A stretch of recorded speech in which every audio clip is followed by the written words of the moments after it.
This is exciting, isn't it? Here we go, guys, in 5, 4, 3. Here we go.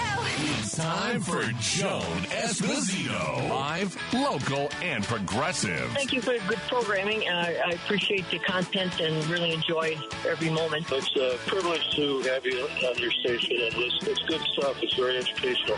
It's time for Joan Esposito on WCPT 820, Chicago's Progressive Talk.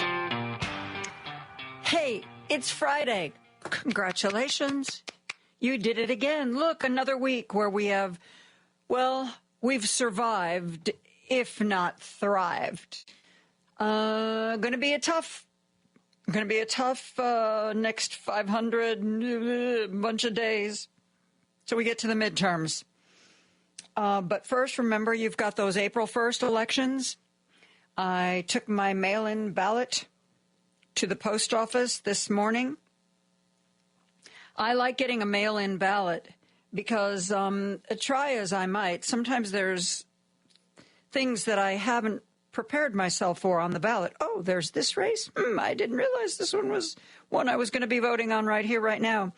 So I get to look at the race and look at the candidates and then go online and do my due diligence. I think that I'm a better voter now that I get a mail-in ballot, because those same surprises used to occur to me in the voting booth. Oh, wait, I'm voting for this? Shoot, I don't know who these people are.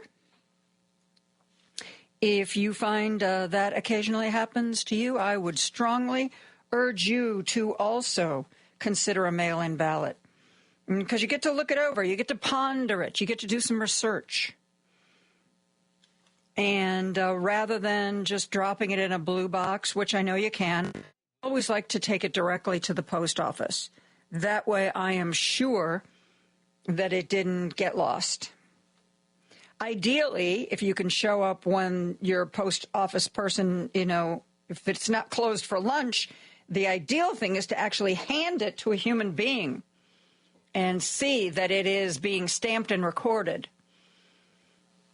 But taking it directly to the post office is the next best thing, and slipping it in that little slot. The nice thing about also getting a mail-in ballot is that once my ballot is received, I'm going to get an email that says, oh, by the way, just want to let you know, we got your ballot. Whew. So there's lots about mail-in voting that I really like. But everybody has their own desires, whatever makes them happy. Ray prefers to actually go in person. I don't know. He just likes it. He usually does early voting, but he likes going in person and doing it that way. Whatever makes you happy as long as you vote. Vote, vote, vote. And remember, these little elections, and I say little, not because they are not of significance, but because maybe they don't have the big high-profile races that draw a lot of attention. This April 1st election is going to be much more local.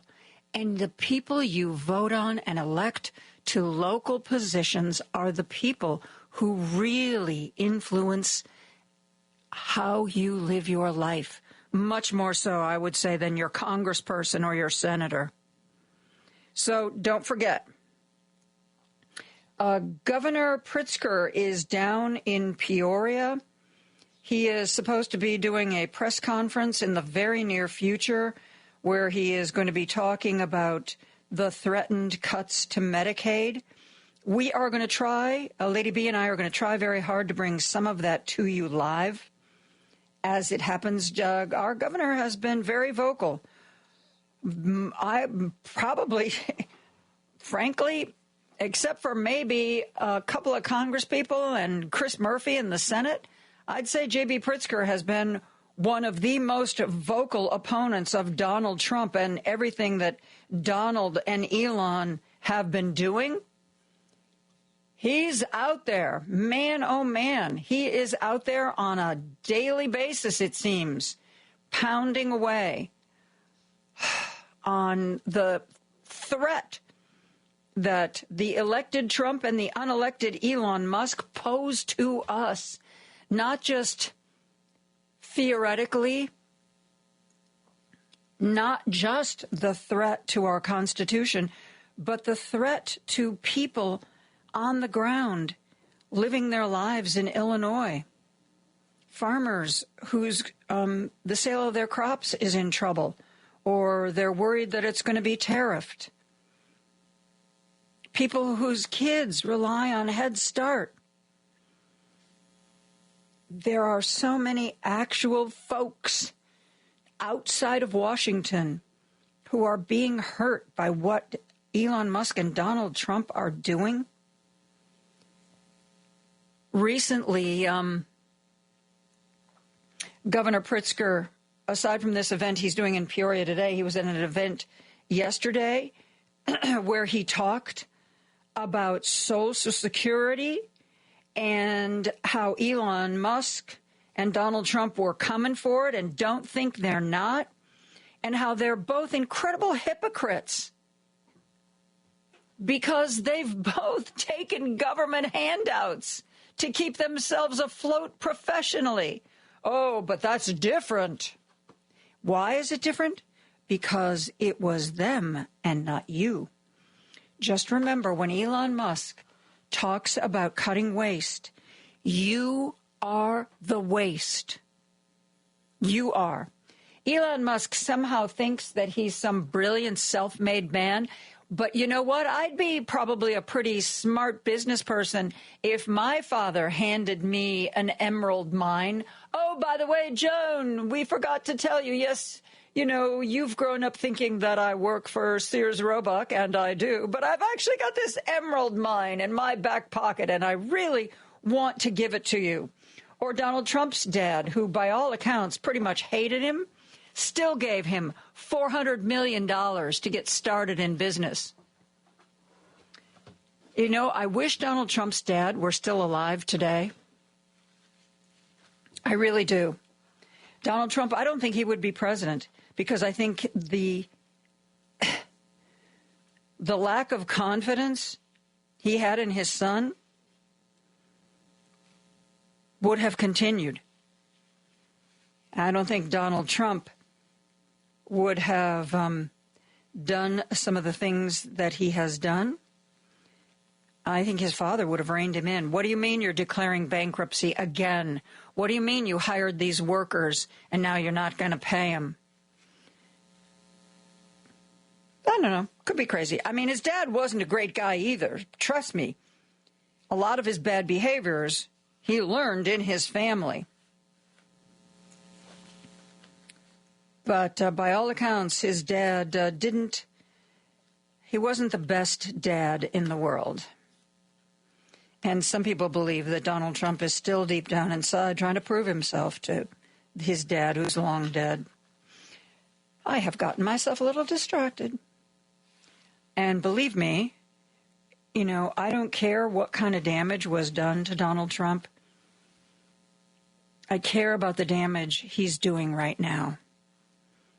If you want to do a deep psychological evaluation and find out where little Donnie went wrong, more power to you.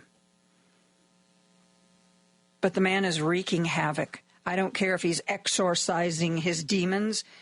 Do it in a different direction that doesn't hurt anybody. Please. Anyway, I want to share with you what Governor Pritzker at this event he was at yesterday when he was talking about Elon and Trump and how hypocritical they are.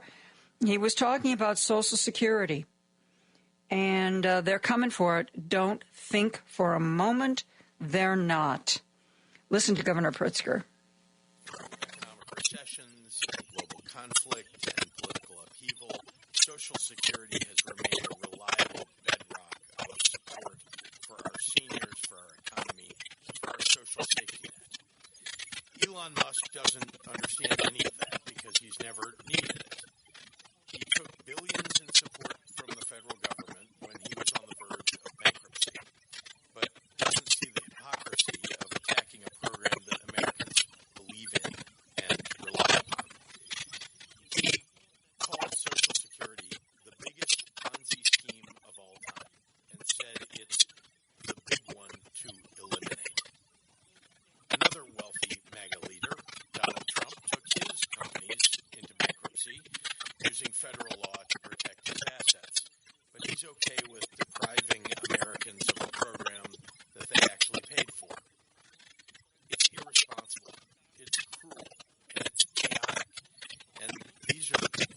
charge of our government today.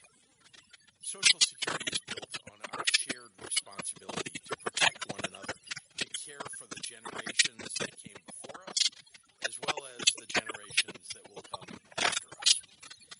For nearly a century, we've upheld the sacred promise of Social Security, that your hard work will be rewarded with dignity and respect when you retire and if you become disabled.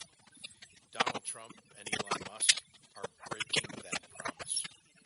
They're gutting the Social Security Administration, firing staff and closing offices across the nation, and just today requiring Social Security recipients to show up in person at their local office to prove that they deserve to get Social Security. I'd call it idiotic if I didn't suspect that this is actually part of a plan to throw people off of Social Security. Longer wait times for those looking for assistance with their benefits, improper denial of claims, and delayed or missed benefit checks. That is what they're hoping for. That was Governor Pritzker talking about Elon Musk and Donald Trump and how it's okay if the government wants to give them money, but God forbid that Social Security, which is not a handout, you pay in to Social Security. You pay into the system, and when you get to retirement age, you take back out again. Lady B, I just got a text from somebody that said they could not hear the soundbite. I couldn't hear it either, folks, but Lady B said that it appeared to be playing out over the airwaves. So, you know what? Why don't we do this? Another text, Lady B, that said the audio isn't good. Why don't we take a break and we'll get this technical stuff squared away and we'll be right back. There's no excuse to miss Joan Esposito. It's number one on my stereo. Live, local, and progressive. You can listen to her daily at WCPT820.com on your computer or phone. You know that you can listen to Chicago's Progressive Talk on WCPT AM 820. Stream us live at WCPT820.com and on the TuneIn Radio app. Or you can ask Alexa, Siri, or Google to play WCPT from TuneIn. But now you have another option. We're simulcasting our programming overnights, 8 p.m. to 6 a.m. on WSBC AM 1240 for a clearer reception in and around the city. Chicago's Progressive Talk, WCPT 820. And now overnights on WSBC 1240 AM, where facts matter. Chicago's Progressive Talk, WCPT 820, where facts matter. Joan Esposito, live, local, and progressive on WCPT 820. I'm very sorry about that. I don't know what happened. I could not hear. I had listened to Governor Pritzker's sound clip earlier. That's why I knew what he was talking about. But when it was playing right now, I couldn't hear it. It was kind of low level and staticky, bumpily. And Lady B said that she checked it. It sounded like it was going out fine. From what I can tell on the text line, those of you who were listening on the radio could not hear it. Those of you who were listening to a streaming service did get it. So we've got our engineer working on the problem and seeing if we can get it all fixed up. Okay, well, let's see if there's let's see if anybody is texting in about anything that they want to chat about as opposed to anything about the sound not being quite what it should be. Oh, here we go. From North Riverside. I got my mail-in ballot for local voting in my town of North Riverside, Illinois. But before I fill it out, I'd like to know which candidates are Democrats. I don't want to vote for any Republicans. But on the ballot by each candidate, it either says United or Independent. You know, I had the same problem with my ballot. A lot of them said Civic Party, and I was like, okay, there's a new one for me. But where I live, most of the school board races and the village races are supposed to be nonpartisan. everyone is considered to be an independent.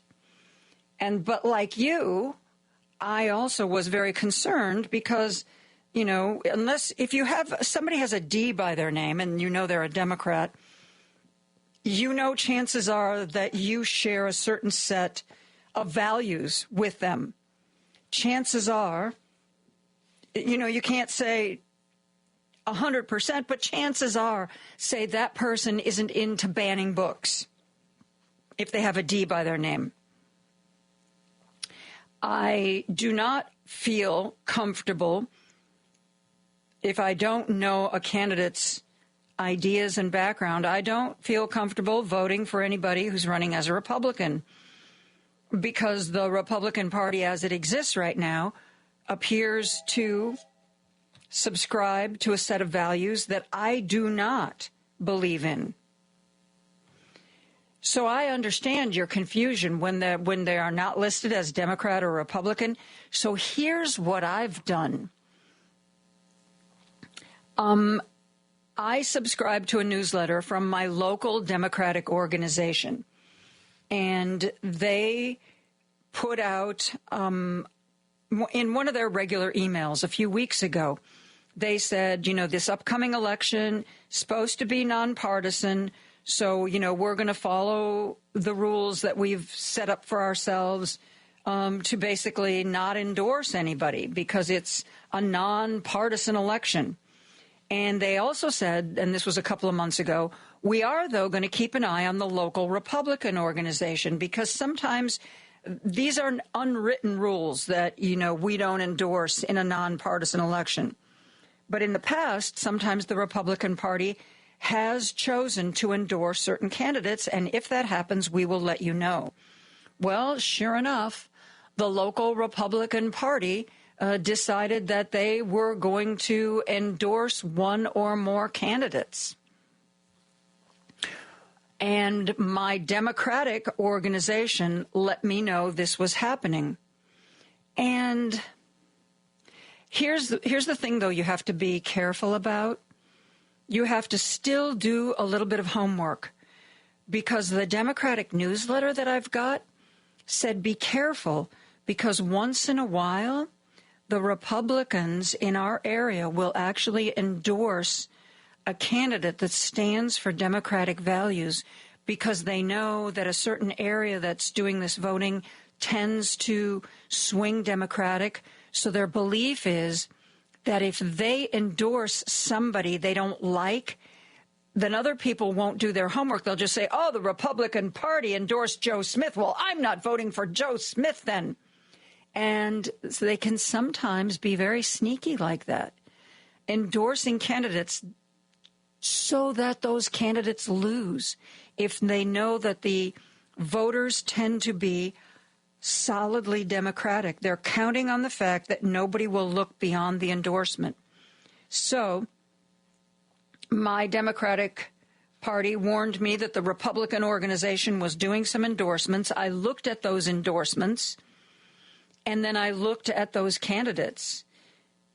This time, at least, it appeared that they were endorsing candidates who were MAGA or had a lot of MAGA support. In other words, sorry, there's no easy answer for the folks in my area or in North Riverside. You've got to look at do you have a local online paper? I no longer get a physical paper for my area, but there are local news reporting entities on my computer that I can find. Look at those. Look at candidate statements. Did the League of Women Voters interview the candidates for this race? There's lots of different places, and sometimes you just have to give it the 10 or 15 minutes, 20 minutes it takes to look these folks up, because it is a situation now where candidates can be so wildly different that you just can't take a chance. You really can't take a chance. So you're going to have to do your own homework. This person said, can you tell me where to look? Again, Google news of, news of North Riverside. Are there any organizations that you know report on the happenings of your area? Do you belong to your local Democratic organization? Contact those folks. And you know one thing that really helps me? Talk to your neighbors. I've lived in this community for a really long time, but still my next door neighbors have lived here longer. And somebody running for office that I might never have heard of, they might have said, oh, yeah, we know them. This is what they, this is the kind of person they are. This is the kind of politics they promote. So you got to talk to your neighbors. You got to try to find local sources of news. Find out, did your local Democratic organization issue any information? Did the League of Women Voters talk to any of the candidates? Anybody who files to run for, say, a school board seat, they have to fill out some information, candidate information. Maybe it won't give you a good picture of who they are, because a lot of times it's like, oh, I just want to make the world a better place. Okay, well, that's informative. But sometimes there are clues. You got to put in the elbow grease. I'm very sorry to say. There's no, on local elections, if you're lucky, there's a news organization or a local email chain that you trust. If not, you gotta do a little Googling. You gotta think outside the box. I know it's not exactly what you wanted to hear. There's no one-stop shopping I can send you to, but that's how many sources. We've said this before, even when it comes to bits of information. Many sources are better than one source, even if that one source is a trusted source. That's I'm now getting off of my soapbox. We may not be able to play any sound bites just yet, but the phone lines seem to be working. We are going to take one quick call and then more after the break. Let's go to our good friend Dave from Huffman Estates. Hey, Joan. Talking on the voting, we already went early on Tuesday and at the early voting site, and I mentioned before on the other voting that flyer that you get in the mail, telling where you're early voting and your regular voting. On that front, you'll see a barcode. When you go check in, you can bring that whole envelope with you, and they'll put that barcode under a reader. It saves you a little bit of time when you're checking in. That's a great idea. Yeah, and on the front, they're saying that for you to check on that voter information tool at the clerk's website, cookcountyclerk.com /voter info. And so you can check that. But, it gives you your latest voting ID card and then tells what's on your contest also. And we also got in the mail, for the Democratic ones in Schaumburg, town stuff here, that who they recommend to vote for. Excellent.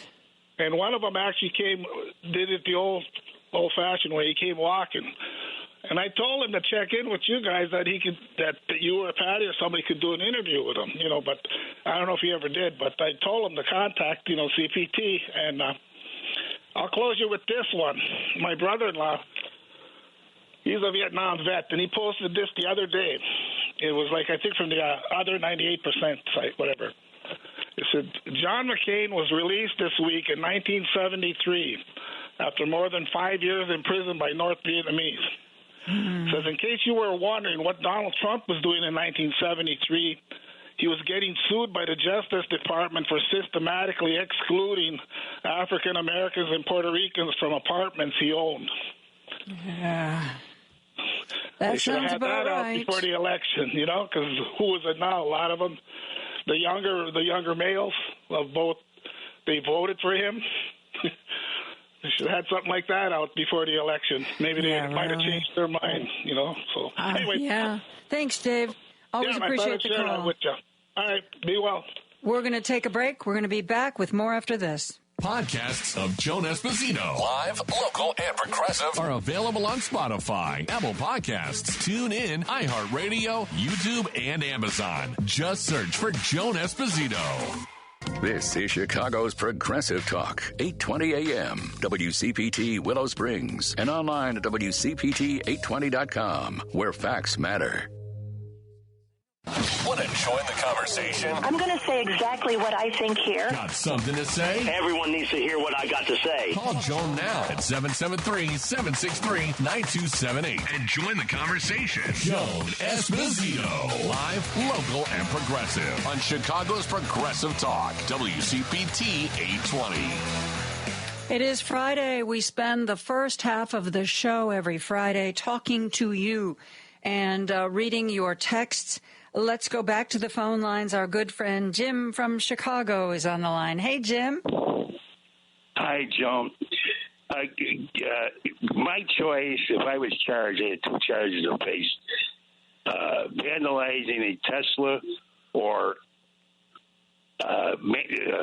molesting a woman in a department store, digitally penetrating her.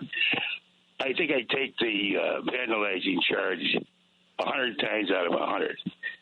Trump, is demanding that people be sent to the gulag down in El Salvador. Whoever punches a Tesla, but apparently he could jump into dressing rooms with impunity and not go to jail. Yeah, but I mean, talk about absolutely absurd. And his vengeance to send people to jail. Just think of the charges: 34 felony counts for business fraud. Anybody else would be in jail. He couldn't get a job. Forget about being in the C-suite. He couldn't get a job at any corporation. He couldn't get an apartment, Joan, with a sex charge. He couldn't get an apartment with a sex job, with a sex charge. He'd be on a sex. Predator list. And the other thing, real quick, Joan, is what Gorsuch and our friend Clarence are salivating for, like that insane decision to overturning Roe versus Wade, is this 1964 decision of Sullivan versus the New York Times. And what happened in that case is that Sullivan sued because he didn't believe that the reports that he read that were detrimental to his particular person wasn't articulate enough. He sued on those grounds, and because of the way I understand it, Clarence Thomas, when Anita Hill accused him, he thought that he was treated unfairly in the press. So he's dying to turn us over. So is Trump, you can imagine, with all the horrible stories about him. And what it does is it mummifies the reporters and people online, or anybody who's got a detrimental view of this insanity. But look for that case. They tried a few of them, and it's winding their way through the courts. But Gorsuch, I know Gorsuch and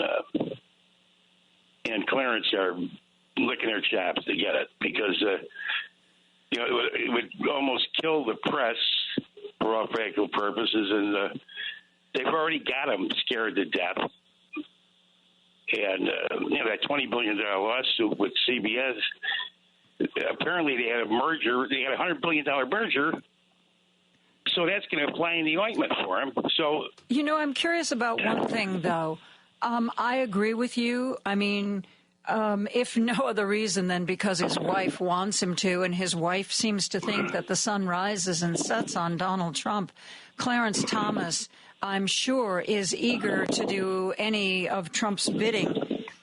But Donald Trump is attacking the very institution they all work for. Donald Trump, his borders are, Tom Homan said, I don't care. I don't care what the courts rule. We're going to do what we do.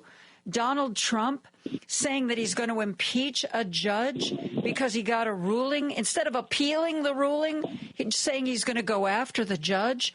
Even somebody like Neil Gorsuch and Clarence Thomas, they have to realize that they've basically created a monster, and the monster is coming for them.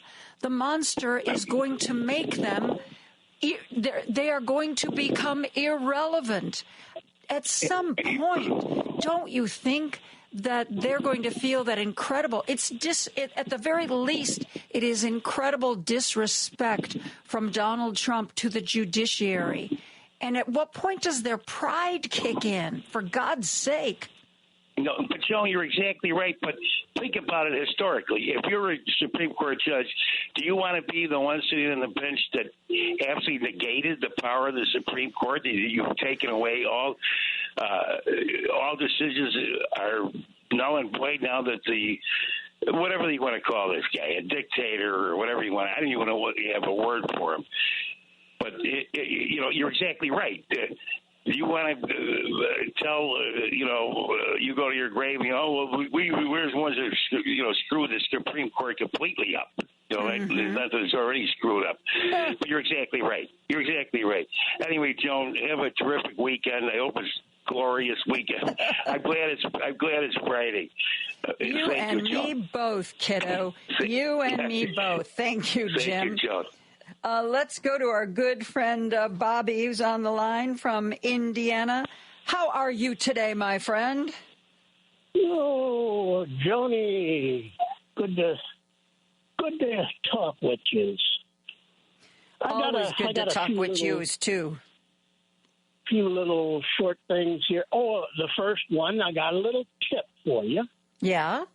So you reading an article somewhere, politics, yuck, and you come across a name, say Senator Dame Lindsey Graham, R, South Carolina. Could be a parentheses R, I guess, or a dash R. Do you know what that R stands for? No. Russian asset. Oh. Just so you'll know from now on. Okay, good. Yep, you know what? I can see that. Okay. Okay. And I guess the good news is, according to Professor Hartman, I asked him today how far along he thought we were on the yellow brick road to complete fascism. At the time, and I'm still skeptical, but I figured about 80%. But he was saying only about 25. So really? So yeah. So he's more optimistic than I am. That kind of surprises me, because I would have guessed, he would have been much more down on it, because, Senator Chris Murphy said a week or so ago that he thought we were 6 months away from losing our democracy. And, man, I hope he's wrong. Yeah, I'll tell you, I'm much more in line with Professor Ostro. But, that's me. But I did do what you told me, and I called my congressman, and I told the gal at the office that Trump has kindly invited the Democrats to come along with his plan to tear up the Department of Education. And I kindly told her that they can kindly tell Trump where he can shove that plan. And I also told her that I had heard that the Doge brothers are going to be heading toward the Social Security office. And I said, I think the best thing you could do is gather a bunch of the Democrats from the House and the Senate and meet them at the doors, bust them up, bloody them up pretty good, throw them down the steps, and say, the next time you guys come back here, you may get hurt. So, well, I can understand. feeling like it's time to take a more active action. I think, though, that we got to be, as I've said to the other callers, I think we have to be very careful about that, though, because it is too easy to dismiss a cause if the cause is fought with violence. And it's, oh, look at the violence. We can't take them seriously. They're just violent. That's why I think Gandhi and Martin Luther King were so effective, because they refused to be violent. So there wasn't any way to distract from their message. I can understand what you're saying, though. How did when you called the office, how did they react? Huh? Oh, she laughed at that last one because she knew I was, But I do think it would be really something if they did meet him at the doors and say, well, we're not just going to let you in here. Yeah. Yep. I know. And I'm not saying that there won't be violence, but I just hope it doesn't come from our side. Let them be the violent ones. Well, let them look like the thugs. I think, and it might be more, if they actually do start tearing into things heavy, like with the Medicare, Medicaid, and Social Security, I think you're right. Well, look at those town halls out west in Republican territory. It wasn't Democrats that were jumping up and down and screaming. Yep. So they're bringing it on themselves. They are, and they're going to have to live with it. And I think that the only thing that I see that's going to get Republicans to start standing up for our country is the knowledge that they have so totally ticked off their constituents that they're going to get voted out of office if they don't start fighting back or standing up or resisting. Bobby, we got to go to a break, but I thank you so much for the call, and I hope you have a wonderful, wonderful weekend. We are going to take a real quick break. We're going to be back with more of your calls right after this.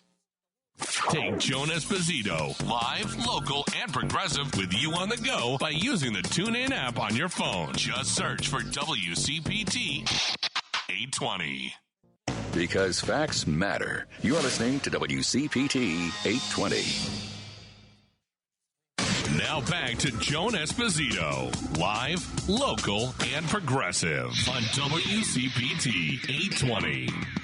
Reading through the text line during the break, a lot of people are saying that their ballots that they got are confusing. Somebody said that a few of the candidates on my ballot were listed their party affiliation as Township Leadership Party. I later found out that party, that's another name for Republican. Surprise, surprise. Must be an area where people don't feel that being a Republican is a good thing to admit to. Somebody else suggested contact your local Democratic Party. They'll have a list of any Democrats, even those running in nonpartisan races. And they live in Kane County. They said you can go to kanedems.org there. That's probably the best source of information to start with would be your local Democratic organization. They are really everywhere. And frankly, this is a really good time to support them and join up. Most Democratic organizations, local ones, you don't necessarily have to be like a subscriber. You can choose to make a one-time or a monthly contribution. But, they're interested in people who are interested in working for Democratic candidates and electing Democratic candidates. So that would be the best place to start. And as that person said, even if it is a quote-unquote nonpartisan race, and even if your local Democratic organization does not make endorsements, they will tell you on your ballot, if you ask them, who's part of the Democratic Party, they will tell you that. They absolutely will. Let's go to Palos Park. Ed is on the line from Palos Park. Ed, thank you so much for the call today. Hi, Joan. The other day, during the week, I saw a clip of Elon Musk. I believe he was on Hannity, and he was really crying poor mouth. He was so depressed or whatever, saying, why are they doing this to our Teslas? I've always tried to help people. I am a good person. You got to see it, really. Big crocodile tears. Yeah. And he said, you know, they're getting out of hand, and they're doing this, and they're doing that, and this should be, you know, categorized as domestic violence, I believe he said. So whoever coined that term, this is not domestic violence. It's vandalism against Teslas, right? Right. Yes. So he went on, and I mean, I thought, this is really sickening. What a fool, after all he's done, come out and talk like this. Yeah, he really has no self-awareness, does he? Not at all.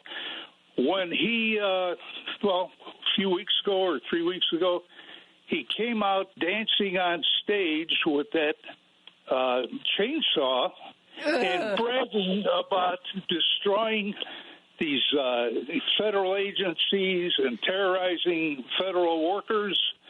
That's terrorism. I mean, even as it goes on now, breaking into these places and, you know, whatever. And then Pam Bondi comes out and she makes this strong statement. Anybody that damages a Tesla or whatever shall be held accountable for domestic violence. And somebody should have asked her, well, if you think that's domestic violence, really? How about the 1,500 felons Trump released into society? Hey, how about that? Yeah. Yes. Uh-huh. I mean, that's domestic violence. Who knows what these people are capable of as they're on the street now, you know? And, it's violence and it's terrorism if it's against them. It's excusable frustration if it's for them. For sure. And I got to tell you, Joan, I feel really sorry for those people that were forced on those planes and taken to El Salvador. More and more news is coming out that a lot of them were just innocent family people. Yeah. One was a professional soccer player. Now, are they doomed for the rest of their life to this hellhole in El Salvador? I hope not. And I hope not, too. I hope not, too. And I know that there are lots of immigration lawyers who are working on this. But you're absolutely right. It is being reported. They said they were all these gang members. How did they identify them? Well, in part, they had tattoos. But the thing is, a lot of them just had like regular tattoos. One of them was a tattoo artist. These were not, I don't know if there were any with gang tattoos, but the major legacy media outlets are reporting that anybody who had any tattoo at all, even if it was, a sentimental thing, even if it was just artwork, that was enough to qualify you as a gang member. Exactly. And now what is really getting to me is to think of these little muskrats going into Social Security files. Yeah. What are they hoping to find? I mean, this is totally a violation of civil rights. You're going to look at people's personal identification. They have no right to do that, but they're doing it. And your one caller had a good idea. Form a protest, opposition to the entrance to the building, and don't let them just think that they could walk in with nobody wanting to stop them. And I think that would do some good as far as them getting in there. But people are uptight, very uncertain with the Social Security, Medicare, and whatever. So I just hope that it doesn't happen. Yes. People are getting really, really, really angry. And I know that people are going and they're screaming at their elected officials. And I hope that passion gets channeled into protesting, calling, resisting, calling some more, all of the above. Absolutely. I agree. And we have to, be a strong force, because as far as I'm concerned, one thing I did want to mention when they were talking about the Teslas being damaged, and Pam Bondi said, well, the left is really violent. They're doing... Well, how did they know it's the left that is doing that? Mm-hmm. It could be anybody, Yeah. But quick to accuse when they're against someone, but they can't take anything, and that's just the way it is. So.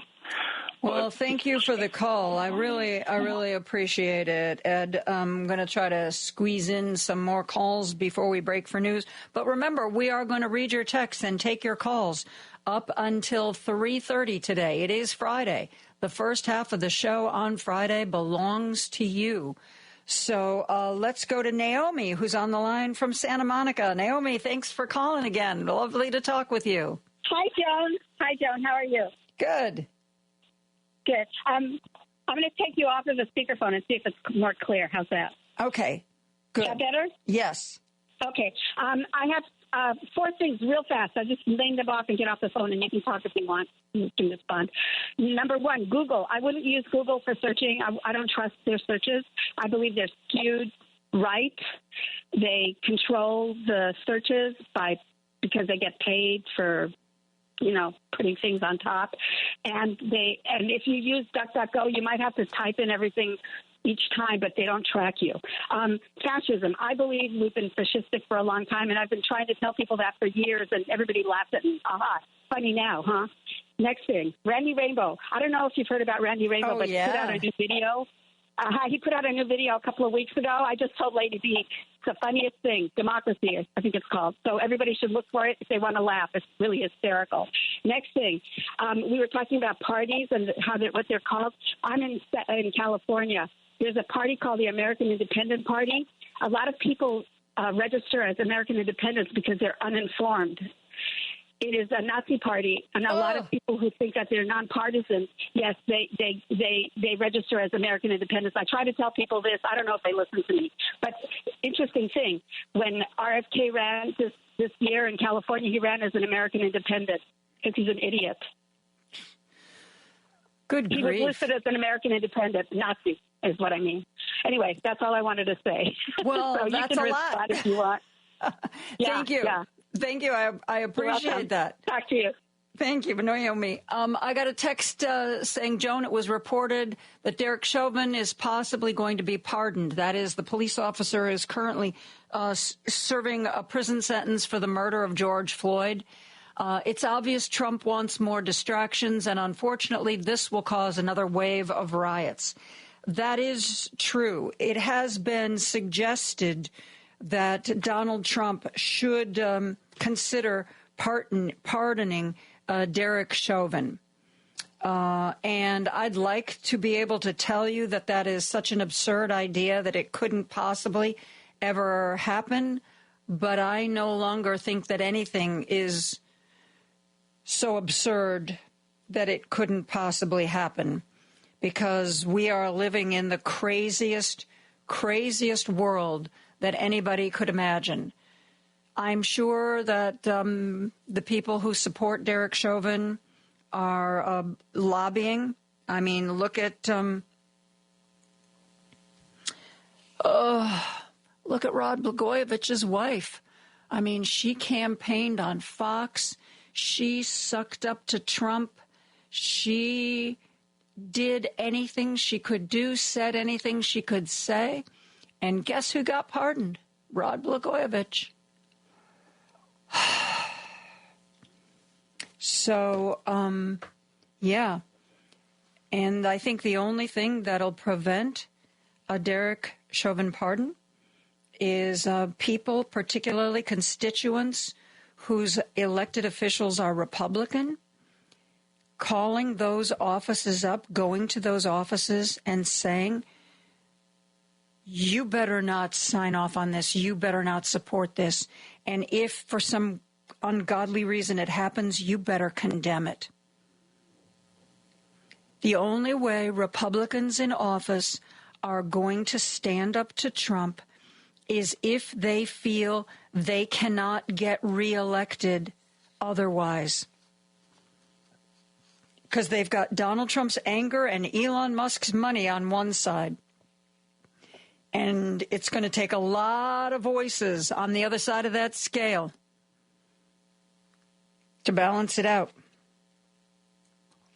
We are going to take a break for news. I'm going to try to catch up on all the texts, and we'll be back with more after the news. The Thom Hartmann radio program provides all of the intelligence, information, and insight you'll need to win the water cooler wars. Weekdays 11 to 2 right here on WCPT 820, Chicago's Progressive Talk, where facts matter. Hey Google, play WCPT. Streaming Chicago's Progressive Talk from TuneIn. It's time for Joan Esposito. Live, local, and progressive. Joan, as always, exceptional work from you from, your TV days all the way up to today. You're truly exceptional, and thanks for this great show you have. It's time for Joan Esposito on WCPT 820, Chicago's Progressive Talk. It is Friday. Congratulations. We are taking your calls and reading your texts. I want to talk about this one text that asked me if I could expand on the nonpartisan voting that I was talking about in Chicago. I do not know that this is on any Chicago ballot. It is reasonably common if you live outside of Chicago, if you live in a suburban community. This kind of thing shows up all the time. Where it is considered to be a nonpartisan race. Lots of times in certain communities, these are school board races or library board races, that kind of thing. I don't know that it is on any Chicago ballot, any kind of nonpartisan races. So I'm not saying that everyone will see this on their ballot. But if it is, like, say, a school board race and the candidates are not listed by any sort of party affiliation, do your due diligence. Because, like I said, there was one school board race on my ballot, and one of the candidates turned out was backed by MAGA. And you can go to your local Democratic Party to find out what they have to say. You can go to any local news source, whether it is a newsletter. Sometimes in communities there's little newsletters about what's going on in their community, or there can be more official publications that talk about the news of a community. You have to do a little bit of digging. But again, I don't know about the ballots in Chicago. I do know that outside of Chicago, this is, I won't say it's super common, but it is definitely not unusual to see nonpartisan, quote unquote, nonpartisan races. Let's go back to the phone lines. Our good friend Steve from the Gold Coast is on the line. Hey, Steve, how are you? It's been a busy week. Oh, all in all, not too bad. My brackets are going well, so can't complain. But obviously, no money involved. I wouldn't want to suborn illegal gambling. But beyond that, a couple of points. So a couple of housekeeping things. I've had some colleagues text me that it's going to be an interesting piece on CNN this weekend, Sunday evening, about Twitter breaking the bird. Apparently, it's this hour-long piece on its evolution and the role it's played in terms of developing our politics, our public policy, and so forth. So, might be worth a watch. Beyond that, I did see the ads for that on CNN. Breaking the bird. You're exactly right. That's what it's called. Yeah, and then beyond that, you raised what we need more of in terms of voices coming from the Democratic side in terms of J.B. Pritzker. I'm looking at a couple of people. I mean, to me, it's not a coincidence that he and also our former mayor are making themselves very, very well known on the national stage. In anticipation, I suspect, of something coming up in terms of future elections. You think? Yeah, exactly. You think, but that's a great thing. It says a good deal about Illinois. On the other hand, given the vindictive nature of this administration, it means that any opposition or anybody who could set themselves up as a candidate or leading or someone who could be in the lead, the front runner in terms of the 28 elections, that means that Illinois risks retaliation on any number of fronts in terms of federal funding, anything that they could do to us to undermine those people. So in other words, whatever Chicago or Illinois would get, well, we'll make sure they don't get it, and that way, you can yell and scream about how badly things are going in Chicago and Illinois. So why would you elect these people? And then lastly, I do think that we need to pick our battles. Like I said, it's great to want to defend everything and everyone. I'm a big proponent of personhood and rights and so forth. At the same time, we need to think about the big picture, and I agree. We cannot have this country and this administration simply rounding people up and shipping them off to places like El Salvador. At the same time, we cannot. That can't be the hill we're going to die on in terms of the big issues that we're going to be talking about going forward, and especially into 2028. I think that's the mistake we made in 2024. There are issues, and then there are issues. There are issues that affect the larger majority of the populace, and then there are wedge issues that reflect the interests of a small group of people, and then those who would defend them. And it's a great idea to want to defend everything. But if you defend everything, that means you make a stand on nothing. Yeah. And the Republican Party was successful in defining us in terms of a number of wedge issues. And I just don't think we can afford to be there again on that. I think we need to pick our fights and say, you know what? I want to defend people's right to be in this country. I want to defend legal immigration. And we need to address the problem of people who did come here, who are undocumented, but who are law-abiding citizens. But, I draw the line at, we do not need to be out there protesting because some convicted felon, drug dealer, violent criminal, whatnot, was picked up by DHS and deported. I'm sorry, that's not the hill we need to die on, nor can we afford that message to go out to independent voters and others who might be considering voting for someone other than a MAGA candidate going forward. So again, I'm not talking about a perfect world. I'm talking about the real world. Yeah. And, well, you're not a lone voice in the wilderness. I mean, there have been a lot of people. I mean, I'm thinking of Tom Nichols, who writes for The Atlantic, saying that, the Democrats are like trying to figure out what went wrong. Well, look at the elections that you won. And what did you do? What was it that you did in those elections where you won? And that's exactly what he's saying. Don't get distracted. And I know that the Democratic Party is a big tent. That doesn't mean that you have to cater to every single fractional group. Pick the main issues, pick the big issues, pick the winning issues, and focus your campaigns on those. Absolutely. Mm-hmm. Absolutely. I mean, sometimes we're our own worst enemies. Absolutely. I'm a big proponent of, personhood and recognizing and respecting everyone's personhood. But we got roped in to our own PR on this when it comes to trans issues. The Republican Party was successful at labeling us the party that wanted to have an Office of Transgender Affairs in every high school and elementary school, that we were the champions of this, when the vast majority of Democrats were ambivalent about this. And this idea that because there's a small number of people who identify as such, and there's an even smaller number that want to play sports in terms of the primary, secondary, and post-secondary level, okay, that's fine. But again, it's such a small percentage of the population. Is that the hill you want to die on? The hill I want to die on is Social Security, Medicare, benefits that extend to tens of millions of Americans, over 100 million Americans. Pick our battles, the ones that you can get that rural Christian voter in Iowa and Michigan and Ohio and Pennsylvania to support us on. So, like I said, I mean, you can have all of nothing, or you can have half of something. And that's what I'm talking about. Yeah, I hear you. And I think that you're making a good point. It doesn't mean focusing on the bread and butter issues doesn't mean that you're turning your back on those who are marginalized. It just means you've got to focus on the big issues, the kitchen table issues. That's what people are going to cast their vote on. And you can't let people mischaracterize you. This idea that somehow that if you're a Democrat, that you're against family values and you want, kids to, the kids go to school a boy and they come home a girl. I mean, that kind of nonsense. You can't be bogged down by that kind of idiocy.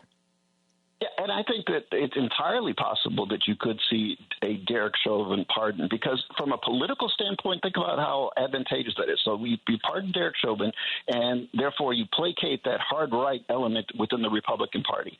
At the same time, you exploit the fact that you know that there's almost certainly going to be protests, and some of those will end up devolving into some kind of violence or looting or rioting or whatnot. Steve, there's a lot of people on the text line speculating that Donald Trump might want to pardon Derek Chauvin, who's the police officer who killed George Floyd, because if there were riots, that's when he could declare martial law.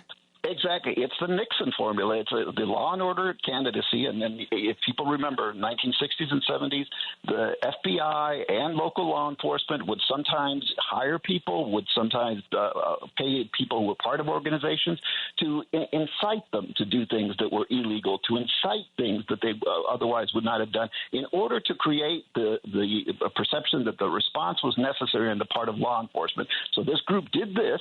And you paid the person who came up with the idea to do this, and therefore there was an overwhelming response that was necessary on the part of law enforcement. Oh, well, this is the law enforcement, the law and order candidate, and so we need to. And so this is what I think he's counting on. If there is violence, then hey, this is exactly what we've been talking about. This is the Democratic Party. These are Democrats out there, don't you know it? Yeah. Steve, thank you so much for the call. Always a fun, interesting conversation. Let's go to Roosevelt, who is on the line. Hello, Roosevelt. How are you? Joan, thank you for taking my call. Have a happy weekend. You too. Okay. So, here's the thing that I've noticed. Maybe this is an issue. Maybe this will motivate people. The fact that they're rounding up people without incident. The fact, like the gentleman, what's his name, Mahmoud Khalil, and people like that. The fact that they're taking our rights away. The fact that you cannot express yourself, otherwise you'll be faced with consequences. So here's my theory.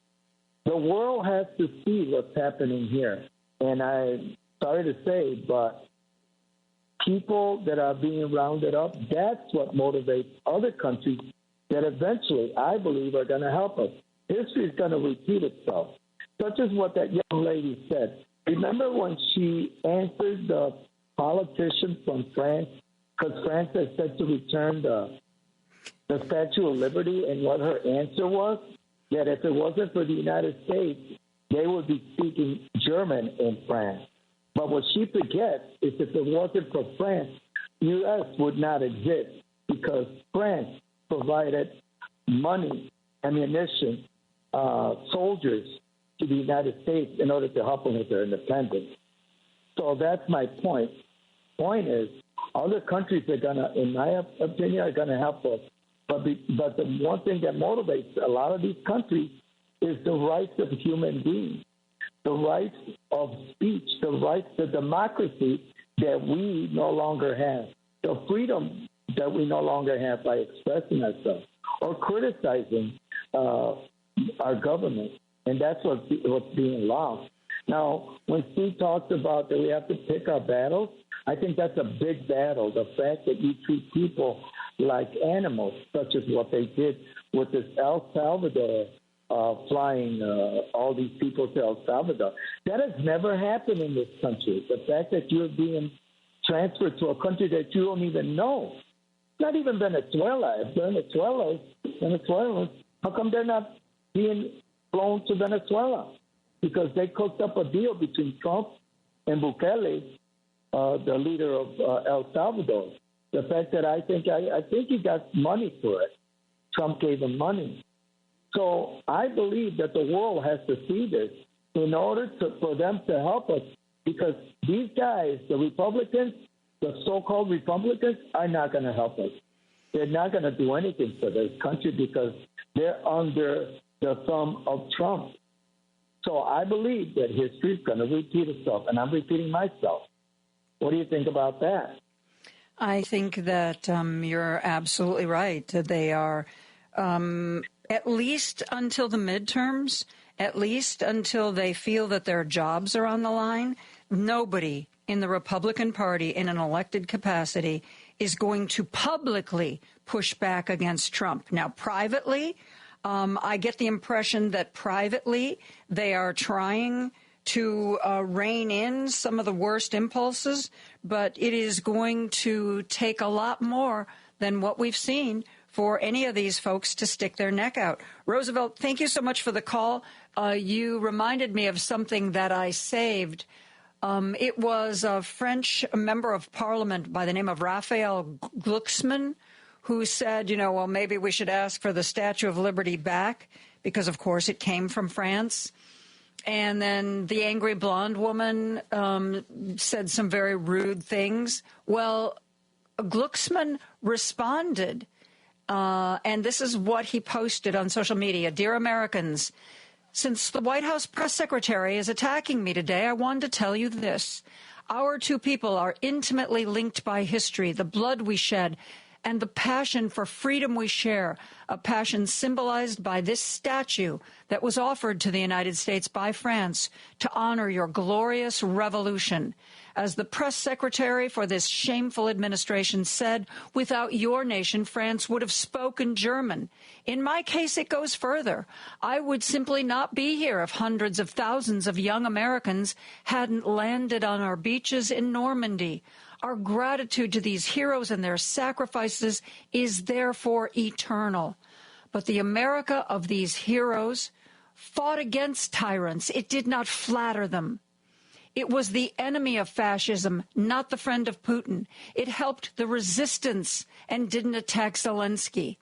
It celebrated science and didn't fire researchers for using banned words. It welcomed the persecuted and didn't target them.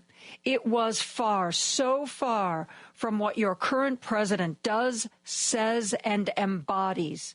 This America, faithful to the wonderful words inscribed on the Statue of Liberty, your America, is worth so much more than the betrayal of Ukraine and Europe, xenophobia, or obscurantism. We all in Europe love this nation to which we know we owe so much. It will rise again. You will rise again. We are counting on you.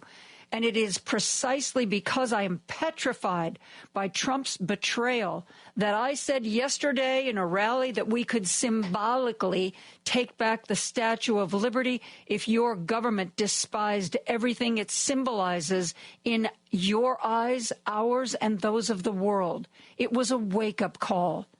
No one, of course, will come and steal the Statue of Liberty. The statue is yours. But what it embodies belongs to everyone. And if the free world no longer interests your government, then we will take up the torch here in Europe. Until we meet again in the fight for freedom and dignity, we will be the continuators of our shared history and the protectors of our treasure. More than a statue of copper and steel, the freedom it symbolizes. Raphael Glucksmann. I think he said it very well, don't you? Let's go back to the phone lines. Al is on the line from Franklin Park. Hi, Al. Thanks for the call today. Hi, Joan. Good afternoon and happy Friday. Thank you. Was very, very good. I like that quote, and that said it very well against our joke of a press secretary right now. Mm-hmm. I called to talk a little bit about voting again, and the way, if you do not have a mail-in ballot, the fastest way to get to your ballot is to Google Cook County voter information, or if you're in Chicago, Google Chicago voter information. And when you get there and you get to where you can enter your address, then you will be able to download a PDF of exactly what your ballot looks like, so it has everything on it. And, obviously the ballots change a lot depending on where you live, because there's, different townships, different cities, so on and so forth, or all within Cook County and Chicago. So that's my recommendation. The only thing that I find bad there is that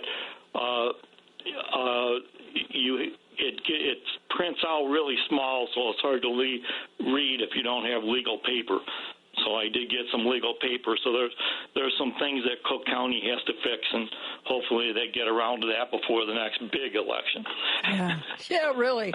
I'm right there with you. The print is getting smaller and smaller all the time. Well, that's really good information, and I thank you so much for calling up and sharing it with us, Al. And thank you for the call. I'm going to try to squeeze in a couple more calls. We're going to kind of do what is it Tom Hartman calls a lightning round or something like that. Let's go to Michigan. Our friend Ron is on the line from Michigan. Hello, Joan. Joan, a story in New York Times Wednesday, March 19th. Russia escalates covert attacks to pressure Ukraine. Since 2022 to 2023, Russia has been carrying out covert attacks throughout Europe. In Poland, they carried out a huge fire that burned a huge shopping mall. This fire that's in Heathrow right now, shutting down the airport, I contend that it's also Russian sabotage, just like the ship that crashed into our oil tanker, which was captained by a Russian captain. These attacks, and the caller that said that releasing the killer of Mr. Floyd will cause unrest. I'll bet you right now, Putin and Trump and his gang are plotting right now to release COVID, the killer cop, and then riots will ensue. Hopefully not, but with Russian instigation and the Trump administration shutting down FBI operations to stop it, you could see a martial law real easy with Russian and you see it right. Yes, you see that. And the thing of it is, it's so simple to do, and the only thing that stands between this and us marching to death camps, plain and simple. And you think I'm joking? Ha ha ha! You wait and see. It's not going to take long. The only thing standing between us now is the Supreme Court. And the Supreme Court does not have an army. That's when Andrew Jackson defied the Supreme Court and the Indian removal. He said, "What army do you have, Supreme Court? They have nothing." Will Justice Roberts go to the military? Of course, Pete's got to be eliminated from it. I don't know what the Supreme Court can do, but I know that the lower courts, if they feel that they need law enforcement to enforce a ruling, that is supposed to be the U.S. Marshals. Unfortunately, the U.S. Marshals are part of the Department of Justice. So if Pam Bondi doesn't really want the U.S. Marshals to be enforcing some of these court rulings, I wonder where we go from there. Exactly right, Joan. Thank you very much. Thank you for the call. I appreciate it. Let's go to our other Ron, who is calling from Chicago. Hey, Ron, how are you? Oh, pretty good for Friday. Yeah. Did anyone explain how the dismantling of the Department of Education is going to help children? Did anybody say how this is going to be positive for the children? No. No one's talking about them at all. No. Don't be silly. Why would we talk about them? Yeah, that's right. They don't vote. Right. Yeah. And Trump said that governors are happy about this. Just name one governor who wants to be happy raising taxes. I can't think of any. Yeah, because that's what's going to happen. if some of these funds disappear, it's going to be up to the states to make it up. And guess what that means? You're exactly right. It means more tax. I mean, the money's got to come from somewhere. Yep. And also, Trump redecorated the Oval Office, and now it's filled with gold. You got gold statues, gold figurines, and the picture frames made out of gold. The carpeting is a gold color. He was showing it off to Fox News, and now later on he says he wants to the steps to the Rose Garden. He wants to have those in gold too. So yeah, he does love his gold, doesn't he? Yeah, taxpayer expense. Yep, that's the best kind. Yeah. The senior citizens living on Social Security, they don't mind. No, I can forego a couple of checks if it means he gets a gold something or other, right? Right. And then maybe later on the king will have a gold throne in his office too. So. Yeah. Oh my God! Thank you. Yeah. Thank you so much, Ron. All right. We are going to take a break, and when we come back, we are going to talk to Ray LaHood. He is a Republican. Was a Republican? I don't know. We'll have to ask him if he's still a Republican when we come right back after this. Take Joan Esposito, live, local, and progressive with you on the go by using the TuneIn app on your phone. Just search for WCPT 820. This is Chicago's Progressive Talk, 820 AM, WCPT Willow Springs, and online at WCPT820.com, where facts matter. Joan Esposito, live, local, and progressive on WCPT 820. Ray LaHood served as the 16th Secretary of Transportation. It was from 2009 to 2013 under President Barack Obama. A Republican, he also served in the Illinois House of Representatives and in the U.S. Congress. He joins us now to talk about, among other things, a letter he signed recently. But first, Ray, how are you? Are you okay? Doing fine. Yeah, doing great. Thank you. I've been in Florida all winter and have not had to battle all that lousy weather that you're having. Well, go ahead. Rub it in, why don't you? You're probably, wearing Bermuda shorts and you've got a hat and an umbrella drink? Well, not exactly that, but weather's been beautiful this winter. Well, I'm glad. You deserve, after a life of service, you deserve to have some warm winter weather. Though I think personally, it's a lot more fun to be up here where it's cold. But whatever suits you. So I want to talk to you about this letter that you signed recently with 59 other former members of Congress. And you wanted the current leaders of Congress to use their constitutional powers to, here's an idea, stop any one person from seizing control of the government. What brought this letter about? Well, I was approached by some of my former colleagues that I served with for 14 years, and they thought that the way that cuts were being made and the way that departments were being eliminated was simply not what should be done or the way it should be done. And I agreed with them, and so I agreed to sign the letter. And one person shouldn't be in charge of deciding what functions of government should and should not be allowed. That's a prerogative of the administration and the Congress. Yeah. The Congress, which seems to be facilitating this rather than opposing it, at least publicly. Are you surprised by that? I am surprised by that because when I was in Congress, the president proposes and the Congress disposes. That's the way that it's always worked. in the time that we're in now, President Trump not only controls his administration and his cabinet, he also has control over Congress. That's pretty clear. The Speaker of the House, Speaker Johnson, owes his job to President Trump for helping him line up the votes to become Speaker, and it appears that the leadership in the Senate is full force behind President Trump, and so that's the reason I say the president has both the administrative and the legislative branch under our Constitution under his control.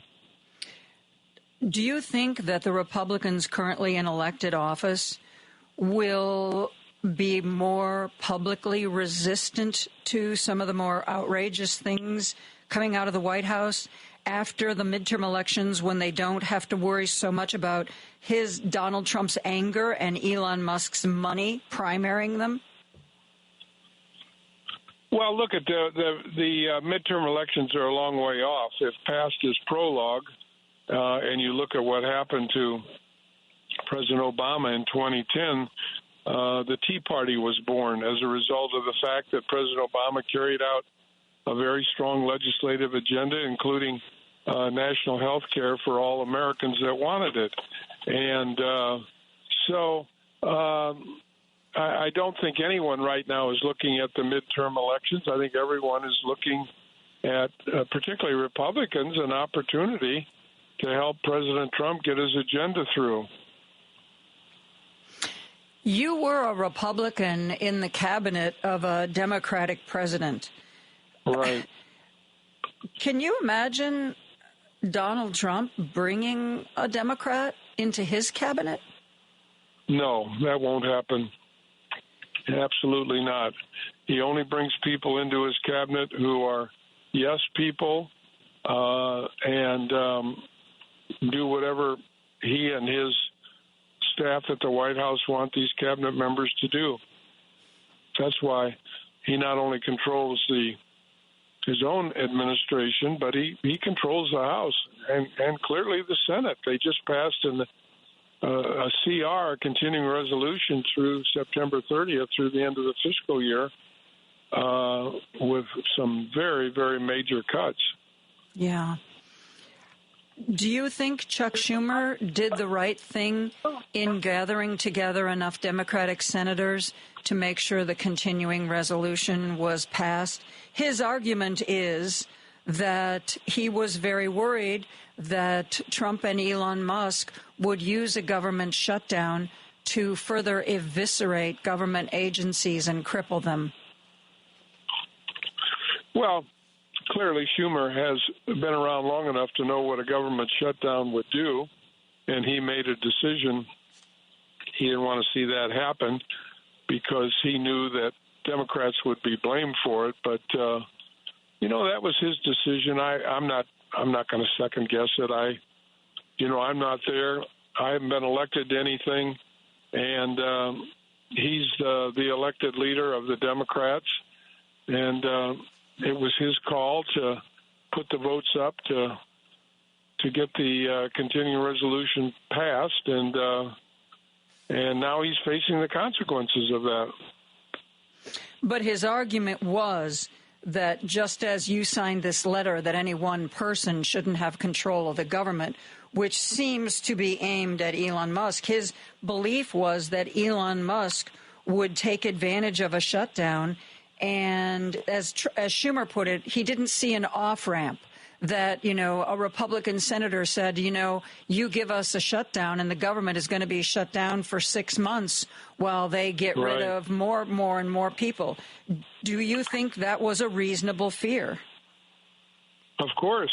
Look at what Musk has been able to do with the government operating, let alone if there were a shutdown. So I do think his argument is based on his own experience and also the fact that, he's been around during these shutdowns, and he knows that they're no good for anybody. Why do you think Donald Trump is giving Elon Musk the kind of free reign and power that he is? Well, because Musk wanted the job, and Musk donated $220 million to Trump's campaign, and he sought this job, and I don't think, he's offended Trump at all. As soon as he does offend Trump, and as soon as his ego gets in the way of Trump's ego, he'll be gone. But for now, he's doing what Trump talked about, what he was going to do during the campaign, and he's got Musk carrying it out. You still, I'm sure, have a lot of Republican friends who are perhaps more MAGA than you are. What do they tell you? Because I see a government that is in chaos, and whether or not there was fat or excess or waste, though it's like instead of going after it with a scalpel, they're going after it with a sledgehammer, and there's so much fallout and so many people being hurt, and frankly, so many people who voted for Trump being hurt by these moves. Your friends who are still in the thick of it, how do they explain this to you? Well, they explain it by saying Trump is doing what he said he was going to do. He's put Musk in charge of it, and they're not about to stop him at this point, even though they're facing very serious criticisms in their own district. They know that we just had an election, and Trump talked about doing many of these things, and what he didn't tell people is that he was going to put Elon Musk in charge of it, and that has raised the ire of a lot of people. But it simply it is going to be the way that it works for a while until people really start feeling the effects of it, which will happen in the next couple of months, and then we'll see what kind of criticism Trump gets. But certainly for his MAGA supporters, they support what he's doing. And certainly for the people that are affected, that effect, we'll see what kind of criticism they level against him. What kinds of effects do you see happening in the next couple of months that are going to make people realize that maybe they got more than they bargained for with a Trump vote? Well, I do think people will begin to call their members of Congress. They're showing up at town meetings. They're really trying to engage their own Congress people. And we'll see if it has any impact. Yeah, we will see. I'm talking to Ray LaHood, former transportation secretary, former Illinois Republican congressman. We are going to take a break. We're going to be back with more after this. WCPT 820, Chicago's progressive talk, where facts matter. Joan Esposito, live, local, and progressive. Every weekday afternoon from 2 to 5 p.m. on WCPT 820.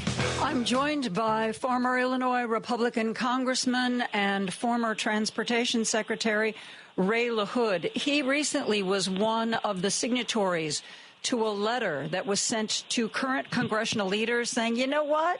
One person shouldn't have control of the federal government. And here's a quote from the letter. Even more alarming is that these operatives have been granted direct access to federal payment systems, placing Social Security payments, military salaries, and government disbursements under private influence.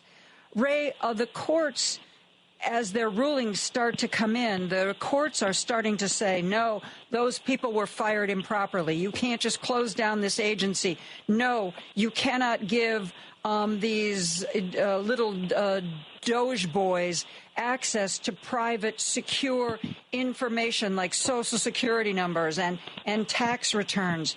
There seems to be some concern, though, that Donald Trump is going to defy the court rulings. Most recently, in the news today and yesterday, this judge that ruled that these Venezuelans were being improperly planed off to Honduras, I think it was, and that the planes in the air needed to turn around and the plane that hadn't taken off needed to stay, and none of that happened.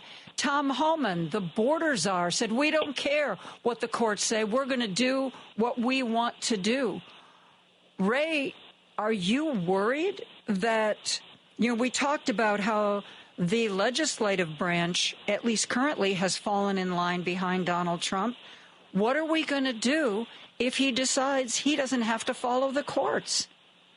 Well, I've heard him interviewed, and I've heard him say that he will not defy a court order. He's obviously going to take many of these decisions to a higher court, and some of them may end up in the Supreme Court. And if they do, then the Supreme Court will have to rule, and we'll see what happens. All I know is that we'll go by what he said, and he said he's not going to defy the courts, and he hasn't yet, but we'll see what happens. How do we get Elon Musk out of Washington, Ray? The only person that can do that is Donald Trump. He works for Trump. He's assembled a staff of young people who don't know anything, never been involved in government, as is the case with Elon Musk. But he gets his license from Donald Trump, and until his license is pulled, he'll be around causing all this mischief.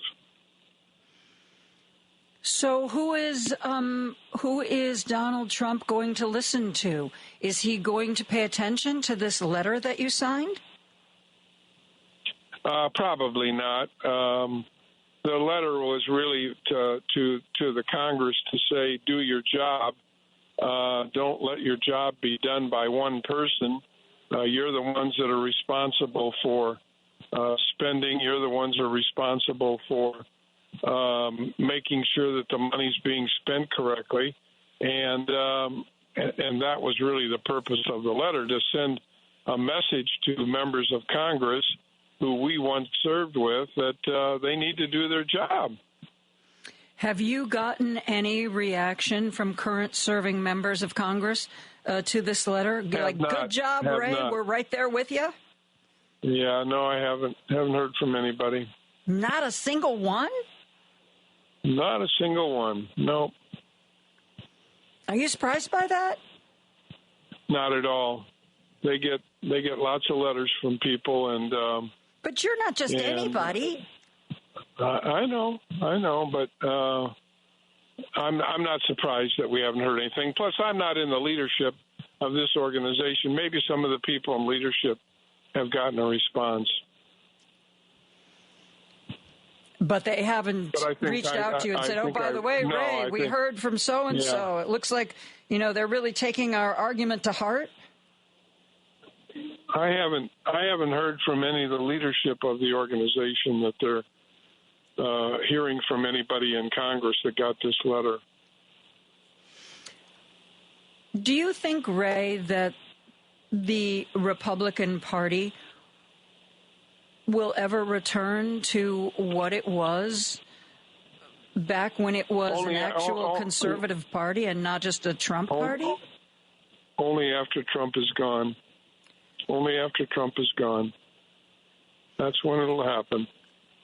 What do you think of J.D. Vance? I think he was picked because Trump's son persuaded him that it would be a good pick. And I think he was picked because he's young, and Trump felt that he could end up being the third term for him after he finishes this term, because he can't succeed because this is his second term. Constitution prohibits him from another term. And I think the reason he was picked is because Trump saw him as somebody who could continue what he's been doing.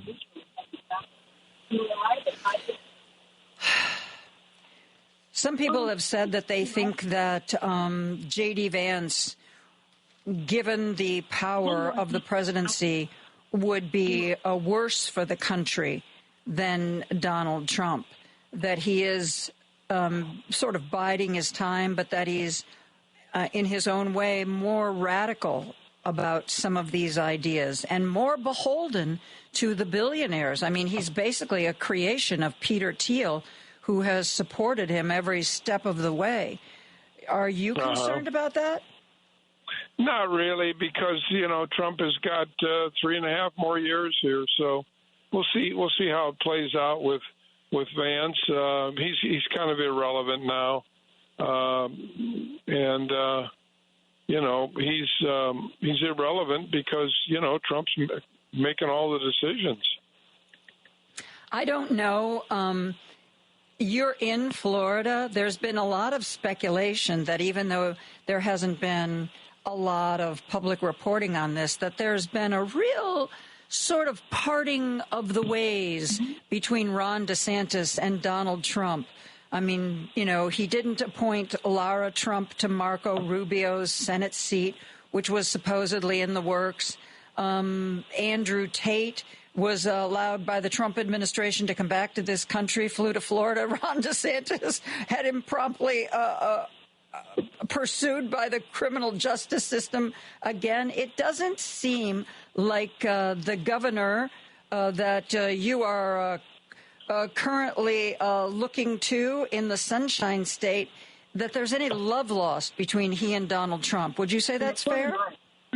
I'd say that's very fair, and I'd say anybody that runs against Trump ends up being his enemy. He doesn't want any of his adversaries hanging around or being a part of his team or his organization, and I'm sure there's no love lost at all between the two of them. Did you ever work with or know of Susie Wiles? Never did. Nope. All I know is what I've read. She sounds like a very capable person, and she sounds like somebody who has the ability to keep things running at the White House while Trump is out, causing all this mischief. For those of you listening who don't recognize that name, she ran Donald Trump's presidential campaign, and she is currently his chief of staff. And she avoids the limelight quite a bit, but she is viewed by many as the power behind the throne, though she's very careful, I've noticed, Ray, to never, ever, ever try to take any kind of spotlight away from Donald Trump. And I noticed that he made a comment. Some magazine named her either the most powerful woman in America or maybe even just flat out the most powerful person in America, because she controls the access to him. And Donald Trump talked about it, and ostensibly he was complimenting her, but it didn't sound like he was thrilled that she got that kind of attention. Would you say that's... Yeah, well, he doesn't want anybody having the limelight except for him. And well, that's why I don't understand why he's letting Elon Musk basically run the show. He doesn't want to give up the limelight to anybody. Is Elon just, like buying it? Oh, $200 million for your campaign? Oh, recently, here's another $100 million in a fund that you can basically do whatever you want with. So is that how he's keeping Trump quiet? I think he's doing what Trump wants done, which is eliminating agencies, firing people, and he doesn't have to do it. He's got somebody else to do it for him. Somebody who, if it all blows up, he can separate himself from and protect himself from? That's correct. That's correct. Good grief. Did you ever think that your Republican Party would look like this in 2025? Never did. Absolutely not. What? You're an insider. Can't you fix this, Ray? I don't think anybody can fix it right now. So what, we just wait it out? We wait it out. Well, you may have company in Florida because it'd be an easier wait down there than I think it will be up here. So get an umbrella drink ready for me, okay? All right. Look forward to it. Okay. Ray LaHood, former Illinois congressperson, former transportation secretary, now enjoying the not freezing weather down in Florida. We are going to take a break. When we come back after the news, we're going to be talking about what is actually going on right now in Congress. You know, Congress is in a recess right now. Lots of Democrats are holding town halls. Lauren Underwood's town hall is this Sunday. If you live in her district, we're going to talk about all that's going on in Congress when we come right back after the news. Hey, where's Hal Sparks? I'm not sure where he is now, but I know where you can find him Saturdays at 11. He'll be right here on WCPT 820 for the Hal Sparks radio program, Mega Worldwide. This is WCPT 820, where facts matter. It's time for Joan Esposito. Live, local, and progressive. I want somebody who's passionate. I want somebody who can talk to people like a real person, who can make people feel things, who can make people want to follow them. It's time for Joan Esposito on WCPT 820, Chicago's Progressive Talk. I am pleased to welcome back Michael Jones, who is a political correspondent and the founder of the Once Upon a Hill newsletter. All things Congress, all the time. So, Michael, are you on recess this week, too? I wish. My newsletter is off this week, but I have been. I went to Brooklyn to cover an event Hakeem Jeffries hosted, and I've just been doing all sorts of other stuff behind the scenes to get ready to bring some more reporting when we get back to Washington next week. So a little bit of rest, but still a lot of work. Tell me about the Hakeem Jeffries event. Where was it, and what took place? Yeah, it was in at a hospital in his district with, obviously, he's the House Minority Leader, but his district neighbors the district of the Congressional Black Caucus Chair, Yvette Clarke. So they hosted a joint event on what Democrats called this past Tuesday their National Medicaid Day of Action. And so, you know, the leader spoke about how congressional Democrats are fighting to push back these, you know, $880 billion in proposed cuts to Medicaid that Republicans are looking to pass to offset, you know, $4.5 trillion in tax cuts. And so, you know, there were Medicaid beneficiaries who spoke about how the program, you know, has helped them take care of their newborns or take care of, you know, themselves as they've aged. And so with one of, I actually heard from a House Democratic aide today, so your listeners are getting something before the newsletter readers get it, that over 100 House Democrats hosted events on this National Medicaid of Action. And it's the first of several campaigns over the next several weeks and several months as they continue to try to alert Americans to, you know, the Republican proposal to push back against these Medicaid cuts. So I decided to go out to Brooklyn and just see how the, you know, leader was messaging the proposed cuts, and it actually was a pretty good turnout for a Tuesday morning. Really? And yeah. How was the crowd? You know, I think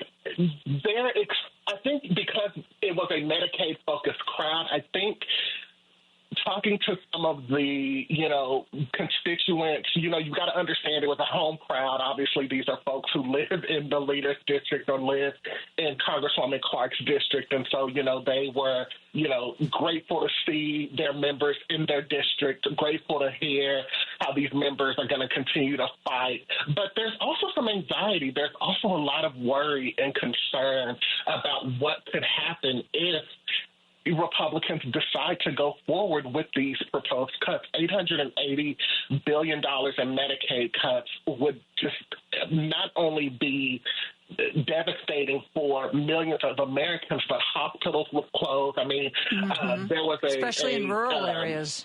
Absolutely. That's what I was about to say. There was a heart doctor who talked about, Medicaid spends $1 and, $1 you spend in Medicaid is $100 the taxpayer saves when someone is rushed to the emergency room, with a stroke. And so there's a lot of anxiety. There's a lot of worry. There's also a lot of and confusion as to why Republicans are trying to pass these tax cuts when, it's obvious to the majority of Americans that the wealthy, doesn't need another tax cut. So there are a lot of questions around that, too, as to why is a Republican-controlled Congress and Republican White House even thinking about, passing an extension to these 2017 tax cuts when we know that the majority of those benefits went to the wealthiest individuals and the biggest corporations. Yeah.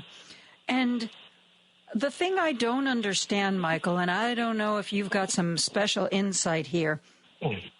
Sure. We want to save a big bunch of money. We want to give a massive tax cut to the super wealthy, and we don't want to run up the deficit, so that's why we're getting rid of all these social programs. But especially even Medicaid, what is it, something like 60% of the elderly people in nursing homes have their bills paid in total or in part by Medicaid? And the rural hospitals that survive because of Medicaid payments.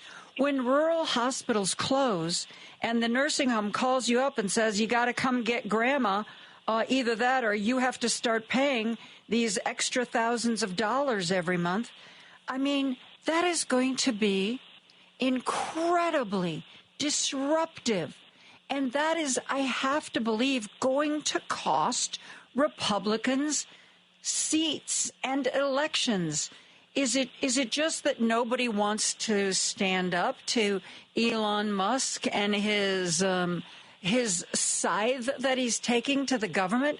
Is that they're crossing their fingers and hoping that something will change by the time this bill comes due? I don't understand how you do something that is going to end up being so unpopular with people if you want to keep your job. Why, Michael? Yeah, I mean, I think that it's a promise that, President Trump made on the campaign trail. If you talk to congressional Republicans behind the scenes, that's how they see it. They see it that, this was a promise that the president made, that he would extend these tax cuts, and it's the responsibility of the legislative branch and the responsibility of the so-called mandate they say they were given by the American people in the last election to, pass these tax cuts. There's also, the politics of the bill. Before the recess, a couple of weeks ago, the number 2 House Republican, Steve Scalise, held up the budget resolution that instructed the Committee of Jurisdiction that oversees Medicaid to find these $800 billion in cuts and said, this is Democratic fear-mongering. There's no way. There's nothing in the bill that says anything about Medicaid. This is just Democratic fear-mongering. But the nonpartisan congressional, budget office that offers nonpartisan budget analysis says that 93% of the committee's budget is Medicaid. And so there's no way that you can cut $880 billion without touching Medicaid. I share that anecdote to say that Republicans understand how radioactive the politics of the bill is. We thought in 2018, they passed the bill, Democrats won back the House in part due to a hard message on health care, just like you're saying now. So Republicans understand the politics of the debate. I think the wild card now is, one, Donald Trump is in his second term, so he's never going to run, if our democracy runs the way that it's supposed to, he'll never be up for a re-election again. And so he's he's running with a different posture because he's running for his legacy, not for re-election. The other wild card, Joan, is Elon Musk and his billions of dollars. If you noticed last week or earlier this week, Joan, Elon Musk came out against a judge who ruled against the Trump administration, calling for his impeachment. A handful of Republicans came out in support of impeaching a judge, not for high crimes and misdemeanors, but because they disagreed with a judge's ruling. Do you know what happened, Joan? Elon Musk's political operation donated to those campaigns. The campaigns that came out in favor of impeaching this judge over a judicial decision that they agreed with, his political operation made donations to those campaigns. I say all of this to say a lot of Republicans feel as though if they're on the right side of Donald Trump and they're on the right side of Elon Musk, then Elon Musk can use his gajillions of dollars to fund their campaigns, to protect them from Democratic criticism. They can avoid their constituents at town hall and just hope to live to see another day. And that's kind of what you're seeing right now. We're a long way away from the election, Joan. The political landscape will change a lot of time between now and then. I'm sure the next time I'm on, the political landscape will have shifted a little bit. But as of right now, that's what Republicans are banking on because they're still a little bit of ways away from the next election. Good grief. Just keep trying to keep their head down and hoping that the worst of the storm goes over. I'm speaking with our good friend Michael Jones, founder of the Once Upon a Hill newsletter. We're going to continue to talk about what is going on Capitol Hill right after this. If you've missed any of today's show, you can listen on Spotify, Apple Podcasts, TuneIn, iHeartRadio, YouTube, Amazon, or HeartlandSignal.com. Just search for Joan Esposito, live, local, and progressive. The Big Picture with Edwin Eisendrath, Saturdays at 1 p.m. People did work hard in this election. Millions of Americans volunteered. They canvassed. They donated. They went door to door. And because of that work, we are not helpless in the face of an incoming administration that promises chaos, cruelty, cupidity, and callousness. The Big Picture with Edwin Eisendrath, Saturdays at 1 p.m. You're listening to WCPT 820 because facts matter. If you are the second caller, we've got a couple of tickets for White Sox opening day.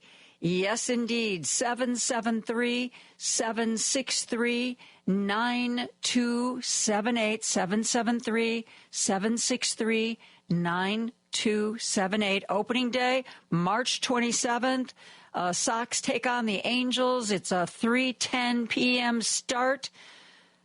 And it's going to be a fun game to go to because the first 20,000 fans are going to get a 125-year anniversary blanket that's sponsored by BMO Bank. And, of course, if you're not the second caller and don't get a pair of tickets from us, you can still get great single-game tickets. You can book a group outing. You can even upgrade to a private suite. There's lots of fun to be had. And then again, that date, March 27th, it is a Thursday, Sox versus the Angels at 3:10 p.m. If you want to just go ahead and buy your own tickets, go to whitesox.com/opening day. Our contests are open to anybody as long as you're at least 18 years old, live in the greater Chicagoland, southern Wisconsin, northwest Indiana area. One entry per person, one winner per household, void where prohibited by law. Listeners may only win or qualify to win once every 30 days. Complete rules are on our website, WCPT820.com. Click on the contest tab. Now back to Joan Esposito, live, local, and progressive on WCPT 820. I'm talking with Michael Jones, national political correspondent, founder of the Once Upon a Hill newsletter. I want to talk to you, Michael, about Chuck Schumer. Last Friday, I told people on the air that honestly, I didn't know what was the right call. Obviously, a lot of Democrats who are now furious wanted Chuck Schumer and the Democrats in the Senate to hold the line, and if it shut down the government, so be it. We would deal with that crisis if and when it happened, and, we could make sure that there was lots of pain, so hopefully they wouldn't want to shut the government down too long. Chuck Schumer was afraid that he would be handing Elon Musk and Donald Trump exactly what they wanted, an opportunity to further eviscerate our bureaucracy. So as he has explained in front of every television camera that will have him, he felt that it was the hard decision to make, but the right decision to make. What kind of political fallout are you seeing here? Yeah, we'll still see. It's always tough when we're on reset and we're still texting and communicating with members, but it's nothing like seeing them in person and kind of looking at body language and getting a sense of how things really, really are. I don't get the sense from Senate Democrats that Chuck Schumer's leadership position is in imminent danger. I think that there are a lot of folks who, disagree with him, and they've been public in their opposition to his decision. But then there are other people behind the scenes who understood that he took a lot of bullets or he's taking still a lot of political bullets for them by being the face of this decision. One colleague of mine called it the, vote no, hope yes caucus, but there were several Democrats who voted no, but also, hope yes that the bill would pass because they didn't want the government to shut down. What I want to really kind of illuminate for your listeners, Joan, is just the politics. There are different politics in the House and in the Senate when it comes to this particular bill. But another thing that I want to note is I've covered 5 previous funding debates since 2023. And all of them have went the same way until this 6th one. And it goes like this. Republican leadership recognizes that they don't have the votes because there are a handful of fiscal conservatives who say we'll never vote for a funding bill that doesn't cut funding. So if it doesn't cut spending, we're an automatic no. So Republican leadership goes to Democratic leadership and says, we need some of your votes. And Democratic leadership says, got it. In exchange for our votes, we need A, B, and C. Republicans hold their nose, give Democrats A, B, and C. Democrats put up the majority of the votes. The government stays open. That's exactly how it's happened the last 5 times. The difference between the previous 5 times, Joan, and last week is Donald Trump is the president again. And so when Mike Johnson couldn't get those votes, usually he went to Democrats. You know who he went to this time? He went to Donald Trump. And you know what Donald Trump did? He got on the phone and he said, I need you to vote for this bill. I don't care if you've never voted for a funding bill before. I don't care that you don't care about keeping the government open. This is what I want. Let's make it happen. And Republicans who have never voted for a funding bill since they've been in Congress voted for this one. That's the big political miscalculation that Hakeem Jeffries and Chuck Schumer made that put Chuck Schumer in this position last week, is they assumed that eventually House Republicans, Senate Republicans would need to come to them and for their votes, and they would be able to have a say in the final outcome of the bill. And when that didn't happen, it sent Senate Democrats scrambling. Why was it Senate Democrats that were scrambling, Joan? You may ask. It's because every House Democrat could vote against the bill, and the bill could still pass. That's not how the Senate works. There was always going to be a need for Democratic votes, no matter what the bill looked like in the Senate. The way that the margins were set up in the House Republicans could pass a party line bill on their own that Democrats could oppose. Therefore, they could come out in full opposition and say, shut the government down in a way that Chuck Schumer felt like the politics wouldn't allow him to. And so he's dealing with the fallout. He knows it. I mean, he's been working the phones, calling progressive groups, trying to let them know that we've got more fights ahead. We've got the debt ceiling. We've got another government funding fight. And, I'm the person for the job. I'm here to win. one thing I will say, Joan, that a lot of Democrats are talking to their constituents about is fighting it's fighting the point or it's winning the point. And if you want to win, there may be some decisions that you may not agree with that may serve us in the long term. But if you want to fight, okay, I'll fight. But every fight we have is a distraction away from what the Republicans are doing. And so what do you want the focus to be on? Do you want the focus to be on rebuilding the Democratic Party because you think that we're at an existential moment where if the party doesn't get rebuilt, we no longer have a democracy? Or do you want to fight the Republicans and put ourselves in a position to win next November? Those are the conversations that Democrats are having both with each other and with their constituents. So it's like three-dimensional chess here. And I'm surprised at the beginning of your answer just now, you said that you felt that Schumer's leadership was not, the leadership position was not going to be taken from him. He was not going to be forced to step down. And that surprises me because even the people who can say they understand why he did what he did, still say that he doesn't belong in leadership because he doesn't have the right kind of pugnacious attitude that they want Democrats to have going forward. Why are you so sure his position as minority leader is safe? Because his members, those are the ones who, that's his constituency when it comes to leadership. It's not the people. And so obviously people can put pressure on their senators to, boot him out, but there's no one up next. So there's no one who's angling for the position. Again, all of this could change the next time I'm on. So I'm not writing any of this in stone. I'm saying this is the state of play right now. The state of play right now is, Chris Murphy is doing, he's doing a lot of TV. He's all over social media, but he's a member of Schumer's junior leadership team. He just joined Schumer's leadership team this Congress. And so while he's a media darling right now, he isn't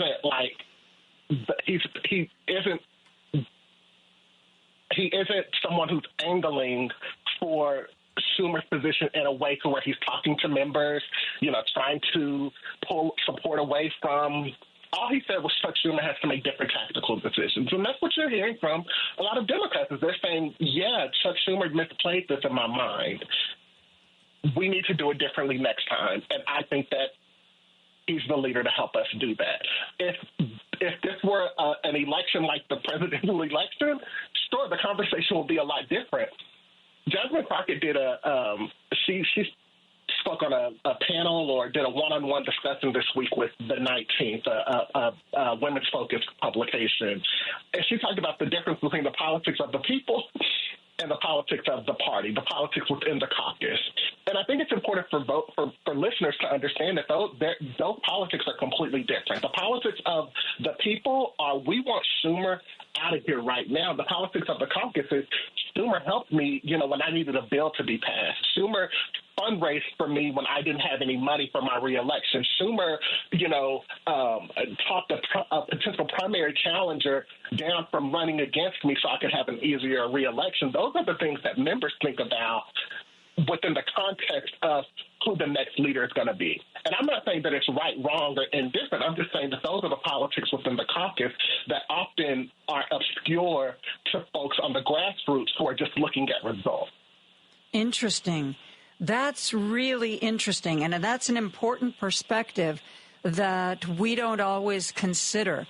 We think it's sort of like a one-size-fits-all when really it depends on where you're coming from, how you feel about these. Really interesting. We have got to take a little break here. I'm talking with Michael Jones. He's a national politics correspondent and founder of the Once Upon a Hill newsletter. We are going to be back with more after this. This is Chicago's Progressive Talk, 820 AM, WCPT Willow Springs, and online at WCPT820.com, where facts matter. Now back to Joan Esposito, live, local, and progressive on WCPT 820. You know, I told you that Michael Jones was the founder of the Once Upon a Hill newsletter, but I didn't tell you how to find it. www.onceuponahill.com. There are so many things that we need to cover. It's like, spin that political dial. Okay, let's spin it. It's ending on DEI.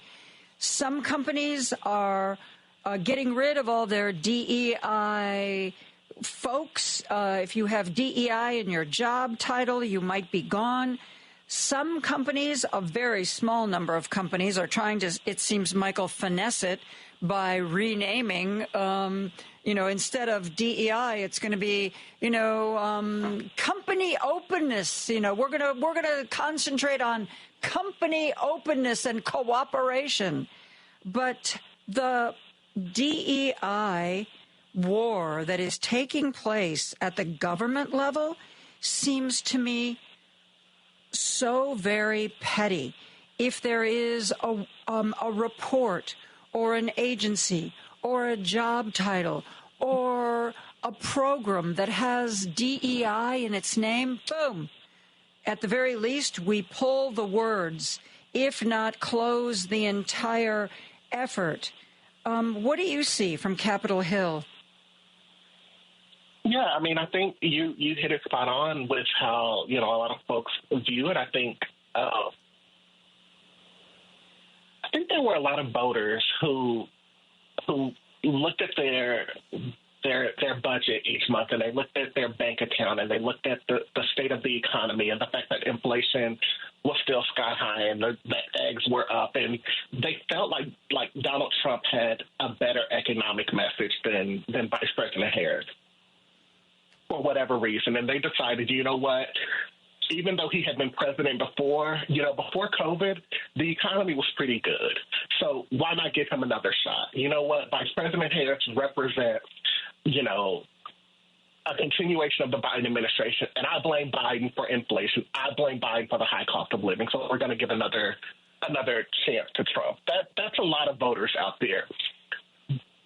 But the thing about presidents is, it's not just economic policy. It's not just an economic agenda that they bring with them. They also bring social policies. They also bring a worldview that colors, the country that they're going to be leading for the next 4 years. And that's what we see with a lot of this anti-DEI, anti-so-called woke, these so-called woke policies, is that you've got this president who said he would lower the cost of living on day one, that he would end the war in Ukraine on day one, made all of these promises, but he also made promises to end the so-called woke agenda. But for a lot of folks, it means black erasure. It means civil rights erasure. I wrote a story in Once Upon a Hill a couple of weeks ago about Elon Musk and, his Doge team had put forward a plan to close, I think it was 440 federal properties that the Doge and Musk team identified for sale. Joan, one of those properties is a museum in Montgomery, Alabama. That's the historic site of freedom riders challenging segregation.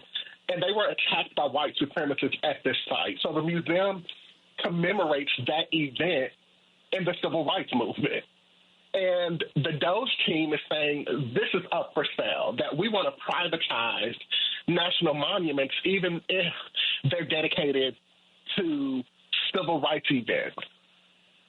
And that's why there's so much criticism of some of these decisions that are being made in the name of waste, fraud, and abuse, or in the name of efficiency, or in the name of, lowering the deficit. How much deficit savings is there from privatizing a museum that's dedicated to a site where civil rights protesters were beaten by white supremacists? Mm-hmm. And so you've got one side who says, you know what, we want to elect people based on merit, but the very people who are saying that is someone like Defense Secretary Pete Hegseth, who fired a 4-star black general who had accolades and was confirmed in the Senate by an overwhelming overwhelming bipartisan vote. And so it's hard to understand when you hear one thing that we're trying to make America a merit-based country where merit surpasses everything, but not place that within the context of a country where race can't be ignored, where the founding of this country includes people I descended from whose labor was never compensated. And so there's very little that Democrats and civil rights advocates and just people of good conscience and goodwill can do, because Democrats have such little institutional power, and Republicans, DEI is not a hill that Republicans are trying to die on. Mm-hmm. It is not something where they're trying to challenge the president and be on the president's bad side. And so there's really no political incentive for any Republican who disagrees with any of these decisions to say anything, because they don't want to draw the ire of Trump. And it's funny, Joan, in the first term we said, no one wants to draw the ire of Trump. This time we're saying no one wants to draw the ire of Trump and Elon Musk. And so it's just this bizarre reality that a lot of these politicians are living in, having to balance the wants and needs of both of these people. There have one been being a lot the president and one being the richest person in the world. There have been a lot of ugly stories that have come out of this, and sometimes it seems like the publication of the ugliness causes the government to back off, but not always. I'm thinking of when it was announced that the teaching about the Tuskegee Airmen was going to be removed from the Air Force curriculum. And there was as soon as that was reported, suddenly it was announced, that was just a mistake. Of course, we're putting that back in. It was announced recently that the contributions of Jackie Robinson were going to be erased from the government websites. And, Joe and Mika go on the morning show and say, oh, my God, this can't possibly be true. Can it? Can it? We're going to lose Jackie Robinson. And then suddenly, oh, no, that was a mistake, too. But so much other trauma is being inflicted. The fact that from the Medal of Honor pages, it seems like any medals of honor earned by African Americans or women, that those stories now are no longer, you can't look them up. So there's still a lot of stuff that's going on that's awful. But why? I guess what I'm asking is, why was the Tuskegee Airmen controversy and the Jackie Robinson controversy, why were they worthy of saying, oopsie, not going to do that? But so many other really outrageous things are just business as usual, it seems. Yeah, a lot of it is just what's not publicized in the media. I think that's the challenge in this moment of being a journalist right now, being a reporter right now, is Steve Bannon, his white nationalist former advisor, who really is kind of the architect of this outside, media strategy. He calls it flooding the zone. And it is a concerted, it is a systematic, it is a strategic effort to throw so much out there that something's going to fall through the cracks. That's what they're betting on. That sure, we may have to reinstall the webpage of Jackie Robinson, and sure, we may have to backtrack on, the Tuskegee Airmen. But there's a lot that's, given the political reality of there only being 24 hours in a day, and there are pieces of legislation, whether it's government funding or the tax bill. I mean, there's so much every week when I look at the landscape. Every Friday I take a look at the upcoming week, and I say, okay, what's the plan going into the week? And by Monday afternoon, that plan is just in disarray, because I've gone in with the expectation of these are the stories that I'm going to chase. These are the sources that I'm going to call. These are the investigations that I'm going to pick back up on. And then some crisis happens or something happens and you kind of have to pivot.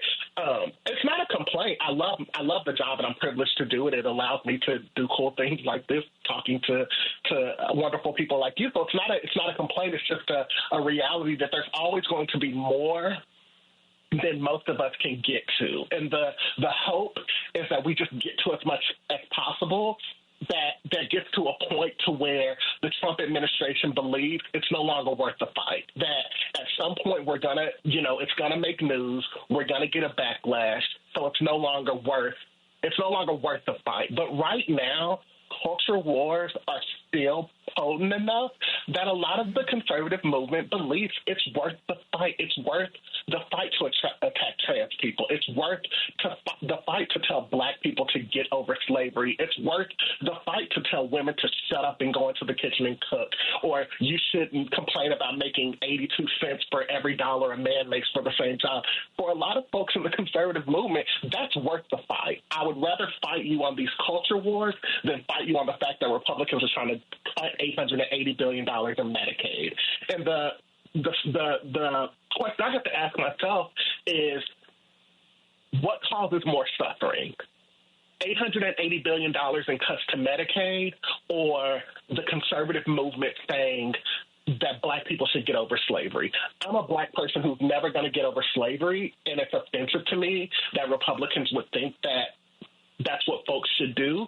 But I also think, folks losing health care to the tune of $880 billion is also worth covering, too. And that's the bind that the Trump administration is trying to put the media in. It's saying there are these policy debates that are that you want to cover, but there's also these political debates, too. You can't get to it all, so there's always going to be something that falls through the cracks. We'll put up the Tuskegee Airmen back up. We'll put Jackie Robinson back up, because Lord knows what else has fallen through the cracks. Mm-hmm. These are interesting times, and I don't say that like it's a good thing. Michael Jones and I are going to take a break. He's the founder of the Once Upon a Hill newsletter, onceuponahill.com. We'll be back after this. There's no excuse to miss Joan Esposito. It's number one on my stereo. Live, local, and progressive. You can listen to her daily at WCPT820.com on your computer or phone. Alexa, play WCPT. WCPT from TuneIn. If you are thinking of buying a place or refinancing a place, it's really time to call Team Hochberg. I have used them several times and found them to be very, very easy to work with. And when I next sell or refinance, I will be going back to them again, and I urge you to give them a try. And you know what? You might have to, because the people who did your last mortgage may no longer be in business. David said in the last couple of years, 165,000 loan officers haven't renewed their licenses. 165,000 people out of the mortgage business. So who knows if your company even still exists? It might have just closed off. Team Hochberg has brought on loan officers. They're bigger than ever. They're stronger than ever. And they really would love to earn your business. So if you want to work with an experienced mortgage professional who makes the whole process about as painless as it can be, that's Team Hochberg. Call them 855-563-2843 or go online 56david.com. That number again, 855-563-2843 or go online 56david.com. Lower.com, equal housing lender, NMLS 1124061. Now back to Joan Esposito, live, local, and progressive on WCPT 820. With me is our good friend, Michael Jones, who is the founder of the Once Upon a Hill newsletter. There's so much going on. You said that you went to a Hakeem Jeffries I don't know if it was just a program or a town hall. Are there any other congressional people you're going to be keeping an eye on during this recess, Michael? We're at Friday, so Washington is back on Monday, and so I think I'm at the end of, I'm looking forward to next week. But like I said, I had done some asking around just to see how many people held Medicaid events like Leader Jeffries did in Brooklyn, and over 100 House Democrats held events. Senate Democrats similarly held, whether it was roundtables, rallies, town halls, as you mentioned. I know that Bernie Sanders and Alexandria Ocasio-Cortez are doing a West Coast swing right now on what Senator Sanders is calling the Fighting Oligarchy Tour. Representative Ro Khanna is going to be hosting 3 town halls starting this Sunday in Republican-held districts, talking about, I think it's called Benefits Over Billionaires. And so he'll be talking about what some of these cuts could mean, not only for beneficiaries of Social Security, Medicare, or Medicaid, but also what it means for, the wealthy people who will, get a tax cut, and what it means if they have more power and the wealth inequality in America, that gap is widened deeper. So I haven't been able to attend many more of these events, but I've been keeping tabs on what a lot of folks are doing across the country to really connect with voters and let them know what the stakes are. So in turn, these voters can continue to make their voices heard, because that's really what the difference is when you talk to these members, Joan, is they're saying what we're trying to do is not be the voice of this movement. We're trying to empower voters to use their voices, because when these, Republican members hear from their constituents, that's what really changes the narrative. Not hearing from Democrats, because these folks debate each other every day in Washington, but when you're hearing it from a constituent themselves, that's a different ballgame. That's a game changer right there. So that's what a lot of these folks are doing, whether it's with this event that Leader Jeffries held at this hospital on saving Medicaid, or it's, raising the alarm about, what it means that America is, descending into an oligarchy, or what it means for folks to get tax cuts. There are members all over the country who are trying to meet this moment in their own way. Wow. Do you ever can you afford to just walk away and take like a week's vacation, Michael? I mean, it seems to me you would come back and the whole world would look a little bit different, and it might be more trouble than it's worth.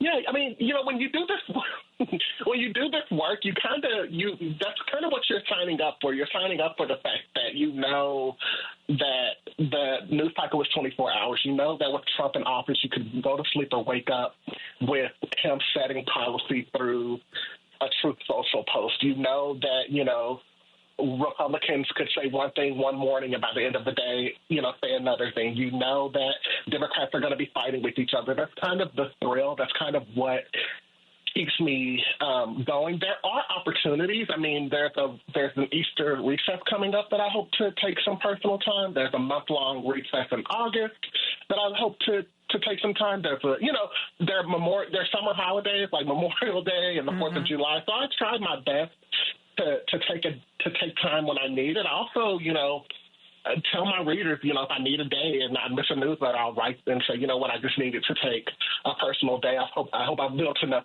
trust equity to know that, if I'm taking a day, it's probably because I need it. I'm not in a commitment to, do this job to where it burns me out, but I do think this is what you go to journalism school for. This is why you do this job, because you understand that when people have the knowledge and information that they need to participate in their democracy, the world is better. And that's really what I believe. That's why I love coming on your show, because I truly believe that my reporting serves as a resource to people to where they can get knowledge and get information that they need to participate and own their democracy and take it back from the forces that may be trying to turn America into something that we don't believe in. That's very well said, Michael. Who's your favorite congressperson to interview?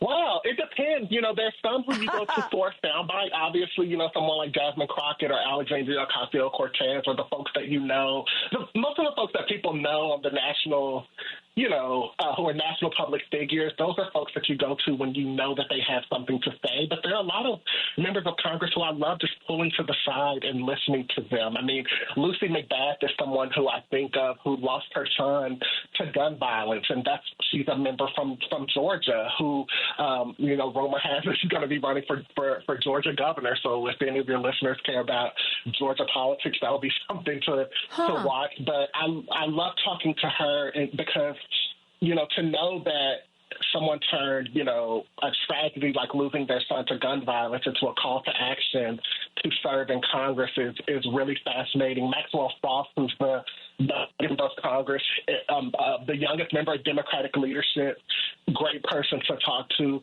There are a lot of folks who are just good to talk to, just on a personal level. I mean, I think, when you're with these people every day in this big, huge institution, you see them bring their kids and their wives. You see, there was a member of Congress who lost their brother suddenly. And when I saw her, we had a conversation about that. And so there are a lot of members who obviously, there are professional boundaries and there are ethics that, I adhere to, but you also know that these people are human and, they check on you. I'm notorious. I know we do a radio show, but I'm notorious, Joan, for wearing ankle-length pants. So I'm notorious for wearing these skinny ankle-length pants that show my ankles. And there's a member of Congress who calls me ankles. And so if I'm ever wearing, boots because it's too cold or it's snowing, she's like, oh, what's going on, ankles? You can't, it's too cold for you to have your ankles out. And so little things like that make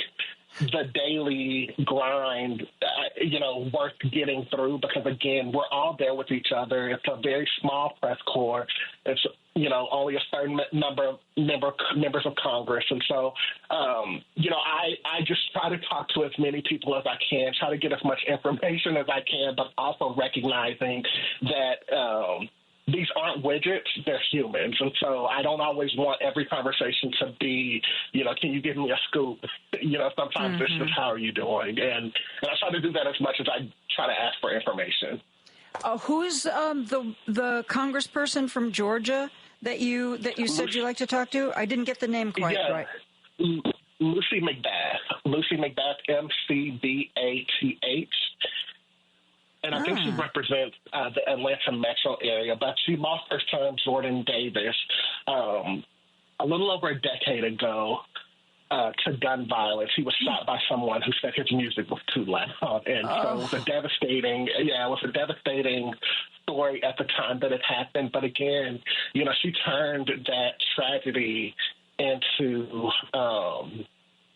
just like I said, into a call to action to run for office. And she's a gun violence advocate, but she's also, one of the leaders on maternal health and one of the leaders on, making sure that the economy works for everyone. And so, again, sometimes you can get a little dispirited seeing a lot of the corruption and a lot of just a lot of the ugly parts about covering Congress. But then you also see people who came to Washington with a purpose, who came to Washington with a mission. And she's someone who I found to be fits in that category. Interesting. We will definitely keep an eye on her. And since I am talking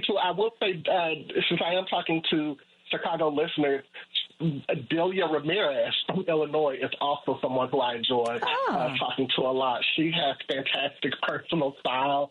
I used to work in fashion before I started covering politics, so we always have a good laugh about her colorful coats and her, the beautiful kind of spirit that she brings to Washington. So I do want to give her a shout out since I'm talking to Illinois and Chicago folks. Well, wonderful. We'll talk to her, too.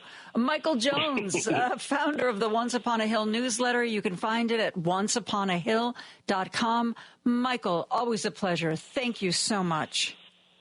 Thank you for having me, Joe. We'll talk soon, okay? Yes, we will. That is going to do it for me this week. Hey, I want to give you a heads up on Scott Duff. This Sunday, he and Ellen Miller do his Out Chicago show on Sunday mornings. He's going to be interviewing the executive director of Trans Upfront Illinois. That's going to be a good one, and I wanted to give you a heads up about that. Driving It Home with Patty Vasquez is, of course, next. Want to also let you know that Sean Caston is going to be joining Edwin tomorrow on The Big Picture. That's from 1 to 4. You have the same homework you have every weekend.